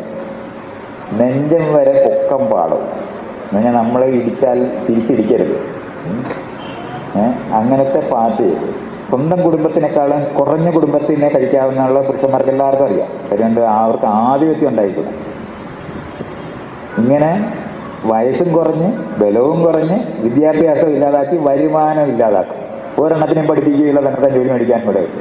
ഇതെല്ലാം ചെയ്ത് കയ്യിലെ കോഴി, ആട്, പശു ഇതിനെയൊക്കെ വളർത്തുന്ന പോലെ ഉണ്ടാക്കിയ പെണ്ണുങ്ങളെയാണ് ആയിട്ടാണ് എല്ലാവരുടെയും ജീവിക്കേണ്ടിരുന്നത്. 2 പേരുള്ള വീട്ടിൽ ജീവിക്കാൻ പഠിക്കാനായിട്ട് പറ്റാത്തതുകൊണ്ടാണ് ഈ കാണുന്ന പ്രശ്നങ്ങൾ നമ്മളിപ്പോൾ കാണുന്നത്. ഞാൻ പറഞ്ഞിട്ടാണ് കുടുംബ കോടതി ഉണ്ടായത്. ആൾക്കാർ പറയും ഞാനാണ് ഈ നടന്ന് ഈ വീട്ടിൽ നാട്ടിലുള്ള കുടുംബമെല്ലാം കലക്കിക്കൊണ്ടിരിക്കുന്ന പണി എൻ്റേതാണെന്നൊക്കെ പറയും. അങ്ങനെ ഈ കുടുംബ കോടതി ഞാനാണോ ഉണ്ടാക്കിയത്? ഞാനാണോ ഈ കൗൺസിലേഷൻ ഉണ്ടാക്കിയത്? സ്ത്രീകൾക്ക് വിദ്യാഭ്യാസം കൊടുത്താൽ പുരുഷന്മാർ പറഞ്ഞാൽ അനുസരിക്കത്തില്ലെന്ന് എല്ലാവർക്കും അറിയാം. ഇതുകൊണ്ടാണ് ഈ താലിബാൻ ഈ സ്കൂള് മുഴുവൻ തല്ലി പൊട്ടിക്കുന്നത്. അല്ലാതെ പെണ്ണുങ്ങളോട് പ്രതി അവർക്ക് പെണ്ണുകളെ കിട്ടത്തില്ല. കല്യാണം കഴിഞ്ഞാൽ അവർ പഠിച്ചു കഴിഞ്ഞാൽ അവർ വല്ലയിടത്ത് അവർക്ക് ഇഷ്ടമുള്ള പുരുഷന്മാരെ തിരഞ്ഞെടുക്കും. ഇതാണ് പ്രശ്നം. പെണ്ണ് കാണാനായിട്ട് ചെല്ലുമ്പോൾ ഇരുന്ന് തരണ്ടേ? പെണ്ണ് കാണുമ്പോൾ എന്തു ഈ കാണുന്നേ? പെണ്ണ് കാണുമ്പോൾ എന്തുവാ കാണുന്നത്? പശുവിൻ്റെ വാലും മുലയൊക്കെ നോക്കുന്ന പോലെ തന്നെ നോക്കത്തേ ഉള്ളു. വസ്തുവാണ്, ചരക്കാണ്. ഇതൊക്കെ എന്തൊരു ഗംഭീര ജീവിതമാണ്. ഇതൊക്കെ ചെയ്തിട്ടാണ് ഇരിക്കുന്നതന്നെയാണ് ഞാൻ ഈ കോങ്കൻ എന്ന് വിളിച്ചത്. അത് അംബാനി അല്ല, അവൻ്റെ അച്ഛനായാലും അതുപോലെ. വേഗം ചോദിച്ചോളാം. മൈത്രേൻ്റെ വീഡിയോയിൽ നിന്നാണ് ശരിയായ ജനാധിപത്യ ബോധം, പൗരബോധം എന്നൊക്കെ എപ്പോഴും പറയാറുണ്ട്. ഇപ്പോൾ രാവിലെ കേട്ടത് ചരിത്രത്തിലെ തെറ്റുകൾ. പക്ഷേ ഞാനൊരു അധ്യാപിക എന്ന നിലയിൽ ക്ലാസ് റൂമിൽ ഇതൊന്നും അങ്ങോട്ട് കിടക്കുന്നില്ല. ക്ലാസ് റൂമിൻ്റെ അടഞ്ഞ വാതിലുകൾക്ക് പുറത്ത് ആണ് ഇതൊക്കെ. അതും ഈ കാര്യങ്ങളൊന്നും പൊതുവായി സമൂഹം ചർച്ച ചെയ്യുന്നില്ല. വിദ്യാഭ്യാസത്തെക്കുറിച്ച് മാത്രം ആരും ചർച്ച ചെയ്യത്തില്ല. ഇപ്പോഴത്തെ തലമുറ മോശമാണെന്ന് പറയും, മയക്കുമരുന്നിന് അടിമകളാണെന്ന് പറയും, ഏറ്റവും വൃത്തികെട്ട തലമുറയാണെന്ന് പറയും, അധ്യാപകർ എന്തിനാണ് ശമ്പളം മേടിക്കുന്നതെന്ന് പറയും. അതെല്ലാം ചർച്ച ചെയ്യുന്നുണ്ട്. പക്ഷേ വിദ്യാഭ്യാസത്തിന് കുട്ടികൾ എന്ത് പഠിക്കുന്നു എന്ന് മാത്രം പറയുന്നില്ല. അപ്പോൾ അതിന് വ്യക്തമായ ചില ആശയങ്ങൾ മൈത്രേയി മുന്നോട്ട് വയ്ക്കുന്നതായിട്ട് ഈ അടുത്ത സമയത്ത് ഒരു വീഡിയോയിൽ ഞാൻ കണ്ടു. പക്ഷേ ഈ പൂച്ചയ്ക്ക് 6 മണി കെട്ടും. അതിന് എതിരായി നിൽക്കുന്നത് നമ്മുടെ സമൂഹം തന്നെയാണ്. ഇപ്പോൾ പുതിയ ഒരു കാര്യം ചെയ്യണമെന്ന് വിചാരിച്ചിട്ടുണ്ടെങ്കിൽ PTA അതിന് സമ്മതിക്കത്തില്ല, അതല്ലെങ്കിൽ അതോറിറ്റി സമ്മതിക്കത്തില്ല. അപ്പോൾ സമൂഹം തന്നെ നമുക്ക് എതിരായിട്ട് നിൽക്കും അതിലൊന്ന് മാറിക്കൊഴയാന്ന് വിചാരിച്ചിട്ടുണ്ടെങ്കിൽ. അപ്പോൾ എൻ്റെ ഒരു ചോദ്യം, ഈ ആശയങ്ങളെയൊക്കെ പൂച്ചയ്ക്ക് 6 മണി കെട്ടും എന്നല്ല എൻ്റെ ചോദ്യം, പൂച്ചയ്ക്ക് എങ്ങനെ മണി കെട്ടാം എന്നാണ്. ഇതിന് ശരിക്കും ഞാൻ ഉത്തരം പറയാനായിരുന്ന ഇനി ഒരു അരമണിക്കൂർ പറയേണ്ടി വരും മിനിമം. ഞാൻ എത്ര ചെറുതാക്കി പറയാം. നമ്മുടെ നാട്ടിനകത്ത് വിദ്യാഭ്യാസം എന്ന് പറഞ്ഞ് വന്നത് ബ്രിട്ടീഷുകാരുണ്ടാക്കിയതാണ്. അത്രയും നമ്മൾ അറിയണം. ഇതിനപ്പുറത്തോട്ട് പറയേണ്ടതുണ്ട്, ഞാൻ അവിടോട്ട് പോകുന്നില്ല. ഒരു സ്ഥലത്തു നിന്ന് ആരംഭിക്കുക. ബ്രിട്ടീഷുകാരുണ്ടാക്കിയ സ്കൂള് പണ്ട് കാലത്ത് ഇവിടെ നളന്ദയുണ്ട്, തക്ഷശിലയുണ്ടെന്നൊക്കെ പറയുന്ന തരത്തിലൊക്കെ അതൊക്കെ പ്രജകളെ ഉണ്ടാക്കുന്ന സ്ഥലങ്ങളാണ്. ആ സ്ഥലത്ത് നിന്ന് ആദ്യമായിട്ട് വിദ്യാഭ്യാസം എന്ന് പറയുന്നത് എല്ലാവർക്കും അർഹതപ്പെട്ടതാണെന്ന് പറയുന്ന നിലവാരത്തിൽ ഉണ്ടാക്കാൻ ശ്രമിച്ചത് ബ്രിട്ടീഷുകാരാണ്. പക്ഷെ ബ്രിട്ടീഷുകാരുടെ ആവശ്യം എന്ന് പറയുന്നത് പൗരരെ ഉണ്ടാക്കാനല്ല, ജോലിക്കാരെയായിരുന്നു. കൂലിക്കാര്, ഗുമസ്തര്, ഉദ്യോഗസ്ഥര് അവരെ ഉണ്ടാക്കാനാണ് അവർ വിദ്യാഭ്യാസം ആരംഭിക്കുന്നത്. ആ വിദ്യാഭ്യാസം ആരംഭിക്കുമ്പോൾ ഭരണത്തിൽ പങ്കാളിയാകാൻ എല്ലാ വിഭാഗവും അവരോടൊപ്പം സ്കൂളുകൾ ആരംഭിക്കും. പക്ഷെ അതിനകത്ത് ഒരു ഏറ്റവും അടിസ്ഥാനപരമായ ഒരു ക്ലോസ് ഉണ്ട്. രാഷ്ട്രീയം പാടില്ല, സ്കൂളിൽ രാഷ്ട്രീയം പാടില്ല. ഇത് സ്കൂളിൽ പഠിക്കുന്ന എന്തിനാണ്? ജോലിക്ക് പഠിക്കും. അപ്പോൾ 7ാം ക്ലാസ്സിൽ പഠിച്ചാൽ ഗുമസ്തരാകും. 10ാം ക്ലാസ്സിൽ പഠിച്ചു കഴിഞ്ഞാൽ ഏറ്റവും താഴെ കടയിലുള്ള ജോലികൾ ഉദ്യോഗസ്ഥരാണ്. BA ഒക്കെ പഠിച്ചു കഴിഞ്ഞാൽ അധ്യാപകരാകാം, കുറച്ചുകൂടെ ഉയർന്ന ഉദ്യോഗസ്ഥർ. അതിനുശേഷം അഡ്മിനിസ്ട്രേഷൻ്റെ മാത്രമായിട്ടുള്ള വിദ്യാഭ്യാസം എന്ന് പറയുന്നത് IAS, IPS, IFS എന്ന് പറയുന്നത് അത് ഇന്ത്യയിലല്ലായിരുന്നു, അത് ഇംഗ്ലണ്ടിലായിരുന്നു പരീക്ഷകൾ. ഈ നടത്തിയിരുന്ന വിദ്യാഭ്യാസം മാത്രമല്ല, ഉദ്യോഗസ്ഥരായിരിക്കുന്ന ആൾക്കാരെ ഒരിക്കലും ചുറ്റുപാടുമുള്ള ജനങ്ങളുമായി ബന്ധമുണ്ടാകാതിരിക്കാൻ ശ്രദ്ധിച്ചിട്ടാണ് അവർ ആ സംവിധാനം ഉണ്ടാക്കിയത്. അതുകൊണ്ടാണ് ട്രാൻസ്ഫർ ഉണ്ടായത്. എന്ന് പറഞ്ഞാൽ രാഷ്ട്രീയമായ ബന്ധങ്ങൾ വേരോടെ ചുറ്റുപാടുമുള്ളവരുമായി ബന്ധമുണ്ടാക്കാതെ ഭരണക്കാരെ ഉണ്ടാക്കാൻ വേണ്ടിയാണ് ട്രാൻസ്ഫർ ഉണ്ടാക്കിയത്. ഈ ട്രാൻസ്ഫർ ഇപ്പോഴും നമ്മൾ ചെയ്തുകൊണ്ടിരിക്കുന്ന നാട്ടിലാണുള്ളതെന്ന് ഓർക്കണം. എന്തിനാണ് ഈ ട്രാൻസ്ഫർ? നമുക്കൊരു സ്ഥലത്ത് ഒരു ഫാക്ടറി ഉള്ളിടത്താണെന്നുണ്ടെങ്കിൽ നിങ്ങൾ N ബ്ലോക്ക് അവിടെ പോയി അങ്ങ് ജീവിക്കത്തേ ഉള്ളൂ, അല്ലാതെ ട്രാൻസ്ഫർ ഇല്ലല്ലോ. അപ്പോൾ എങ്ങനെ ജീവിക്കും? ഇപ്പോൾ ഈ ട്രാൻസ്ഫർ എന്ന് പറയുന്നത് നിങ്ങളുടെ കയ്യിൽ നിന്ന് കാശ് പിരിക്കാൻ വേണ്ടിയുള്ള സാധനമാണ്. ഇതൊക്കെ നമ്മളിങ്ങനെ മനസ്സിലാക്കണം. അതുകൊണ്ട് ഈ വിദ്യാഭ്യാസം എന്ന് പറയുന്ന സാധനം നമ്മൾ തുടങ്ങിയിട്ടില്ല. ഇത്രയും അറിയണം, വിദ്യാഭ്യാസം തുടങ്ങിയിട്ടില്ല. അക്ഷരാഭ്യാസം പഠിക്കും, പക്ഷെ പൗരബോധം എന്ന് പറയുന്നൊരു സാധനമുണ്ട്. 18ാമത്തെ വയസ്സിൽ വോട്ട് കൊടുക്കണം. വീട്ടിലെ അയലത്ത് പോയി ഭക്ഷണം കഴിക്കരുതെന്നും അവർ നമ്മുടെ ആൾക്കാരല്ലെന്നും അത് അന്യരാണെന്നും പഠിപ്പിക്കുന്ന വീട്ടിലല്ലേ നമുക്ക് ജനിക്കാൻ പറ്റത്തുള്ളൂ. ഇത് ഒഴിവാക്കാൻ നമ്മൾ വിചാരിച്ചാലും പറ്റത്തില്ല. പക്ഷെ ക്ലാസ് റൂമിനകത്ത് അങ്ങനെയല്ല, എല്ലാവരെയും ഒന്നിപ്പിക്കാവുന്ന സ്ഥലമാണ്. പക്ഷെ അവിടെ അനുസരണയാണ് ഇപ്പോഴും നമ്മൾ പഠിപ്പിക്കേണ്ടിയിരിക്കുന്നത്. ജോലിക്കാരെ നിങ്ങൾ സർട്ടിഫിക്കറ്റിന് വേണ്ടിയാണ് നമ്മൾ പഠിക്കുന്നത്. പഠിച്ചതൊന്നും ജീവിക്കാൻ വേണ്ടി നമ്മൾ പഠിക്കുന്നേ ഇല്ല. 18ാമത്തെ വയസ്സിൽ നമുക്ക് വോട്ട് കൊടുക്കണം. എവിടെ പഠിക്കും? രാഷ്ട്രീയം പാടില്ലല്ലോ. നിങ്ങൾക്ക് ആൾക്കാർക്ക് സംശയമൊന്നുമില്ലല്ലോ. പിള്ളേരാരെങ്കിലും രാഷ്ട്രീയക്കാരായി മാറുന്നത് തെറ്റാണെന്ന് അറിയുന്നവരാണ് ഇവിടെ ഇരിക്കുന്നവരെല്ലാവരും എനിക്കറിയാം. അല്ലെന്നൊക്കെ നിങ്ങൾ വേണമെങ്കിൽ വല്ല സിദ്ധാന്തമൊക്കെ ചർച്ച ചെയ്തിട്ടുള്ളവരെല്ലാവർക്കും അറിയാമായിരിക്കും എന്നുള്ളതല്ലാതെ ബാക്കി എല്ലാവർക്കും അറിയാം സ്കൂളിൽ പഠിക്കാനാവുന്നത്. എന്തോ ഈ പഠിക്കുന്നേ? ജോലിക്കാരാകാനാണ് ഈ പഠിക്കുന്നത്. ഇതുകൊണ്ടാണ് കള്ള സർട്ടിഫിക്കറ്റ് മോദി മേടിക്കുന്നിടത്ത് എത്തുന്നത്. കാരണം സർട്ടിഫിക്കറ്റിനായി പഠിക്കുന്നത്, അറിയാനല്ലെന്ന് നമ്മൾ അറിയണം. കള്ള സർട്ടിഫിക്കറ്റ് മേടിച്ചാൽ, എങ്ങനെങ്കിലും ഒരു സർട്ടിഫിക്കറ്റ് മേടിച്ചാൽ പറ്റും. എന്നിട്ടോ 18-25 വർഷമാണ് ഈ ക്ലാസ്സുകളും സ്കൂളുകളിനകത്തും ഈ കോളേജിലും നമ്മൾ ചെലവഴിച്ചാൽ ജീവിതത്തിൽ എന്ത് ചെയ്യണമെന്ന് അറിഞ്ഞുകൂടാത്തവരായി മാറും. ആരെങ്കിലും വിളിച്ച് ജോലി തരുന്നതിന് 6 മാസത്തെ ട്രെയിനിങ് കൊടുക്കുമ്പോഴാണ് ആ ജോലി ചെയ്യാൻ പഠിക്കുന്നത്.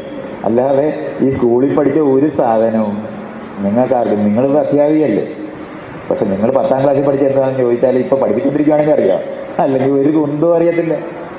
കാരണം ഇതൊന്നും ആവശ്യമുള്ളതല്ല. നമ്മളെ വെറുതെ അവിടെ ഇരുത്തിയിരിക്കുകയാണ്. എന്തിനാണ്? കുഞ്ഞുങ്ങൾ ഓടി നടക്കുന്ന കുഞ്ഞുങ്ങളാണ്. അവരെ അനുസരണ പഠിപ്പിക്കാൻ ഇരുത്തുന്ന സ്ഥലമാണ് ഈ സ്കൂള്. അമ്പലവും പള്ളിയിലും നമസ്കരിക്കാനും നിസ്കരിക്കാനും പഠിപ്പിക്കുന്നത് പോലെ അനുസരണ പഠിപ്പിക്കുന്ന ഒരു സ്ഥലം മാത്രമാണ് നമ്മുടെ ക്ലാസ് റൂം. വിദ്യാഭ്യാസം ആരംഭിച്ചിട്ടില്ല. ഇന്ത്യക്ക് സ്വാതന്ത്ര്യം കിട്ടിയത് കാര്യം അറിഞ്ഞ ആരെങ്കിലും ഉണ്ടെന്ന് നിങ്ങൾ വിചാരിക്കുന്നു? 1950 കോൺസ്റ്റിറ്റ്യൂഷൻ ഉണ്ടായ ജനുവരി 26. ഇപ്പോൾ 27-ാം തീയതി എന്തായാലും പൗരരുണ്ടായല്ലോ. ഇത് ഏതെങ്കിലും പോലീസ് സ്റ്റേഷനുള്ളവർ അറിഞ്ഞിട്ടുണ്ടോ? വില്ലേജ് ഓഫീസിൽ ഇരുന്നവർ അറിഞ്ഞിട്ടുണ്ടോ? കോടതിയിൽ ഇരുന്നവർ അറിഞ്ഞിട്ടുണ്ടോ? ഏതെങ്കിലും ഓഫീസിനകത്ത് സെക്രട്ടേറിയറ്റിൽ ഇരുന്നവർ അറിഞ്ഞിട്ടുണ്ടോ ഈ വന്നിരിക്കുന്ന ആൾ പ്രജയല്ല പൗരനാണെന്ന്? ഇതുവരെ നമ്മൾ അറിഞ്ഞിട്ടില്ല. ഇന്ത്യക്ക് സ്വാതന്ത്ര്യം കിട്ടിയാലും അറിഞ്ഞിട്ടില്ലാത്തവരാണ് ഈ ഇരിക്കുന്നവർ മുഴുവൻ.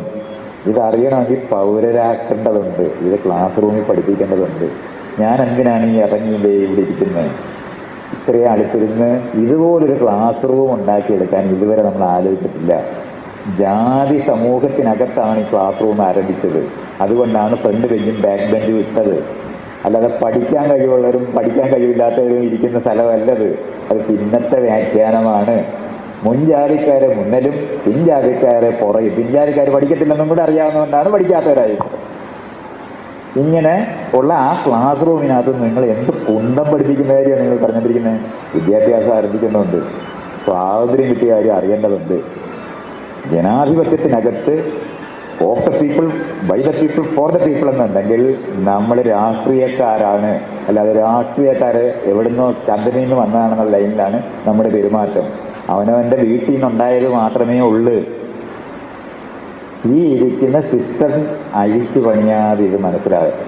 അത് ക്ലാസ് റൂമാണ് ഏറ്റവും ഭീകരമായിട്ടുള്ളത്.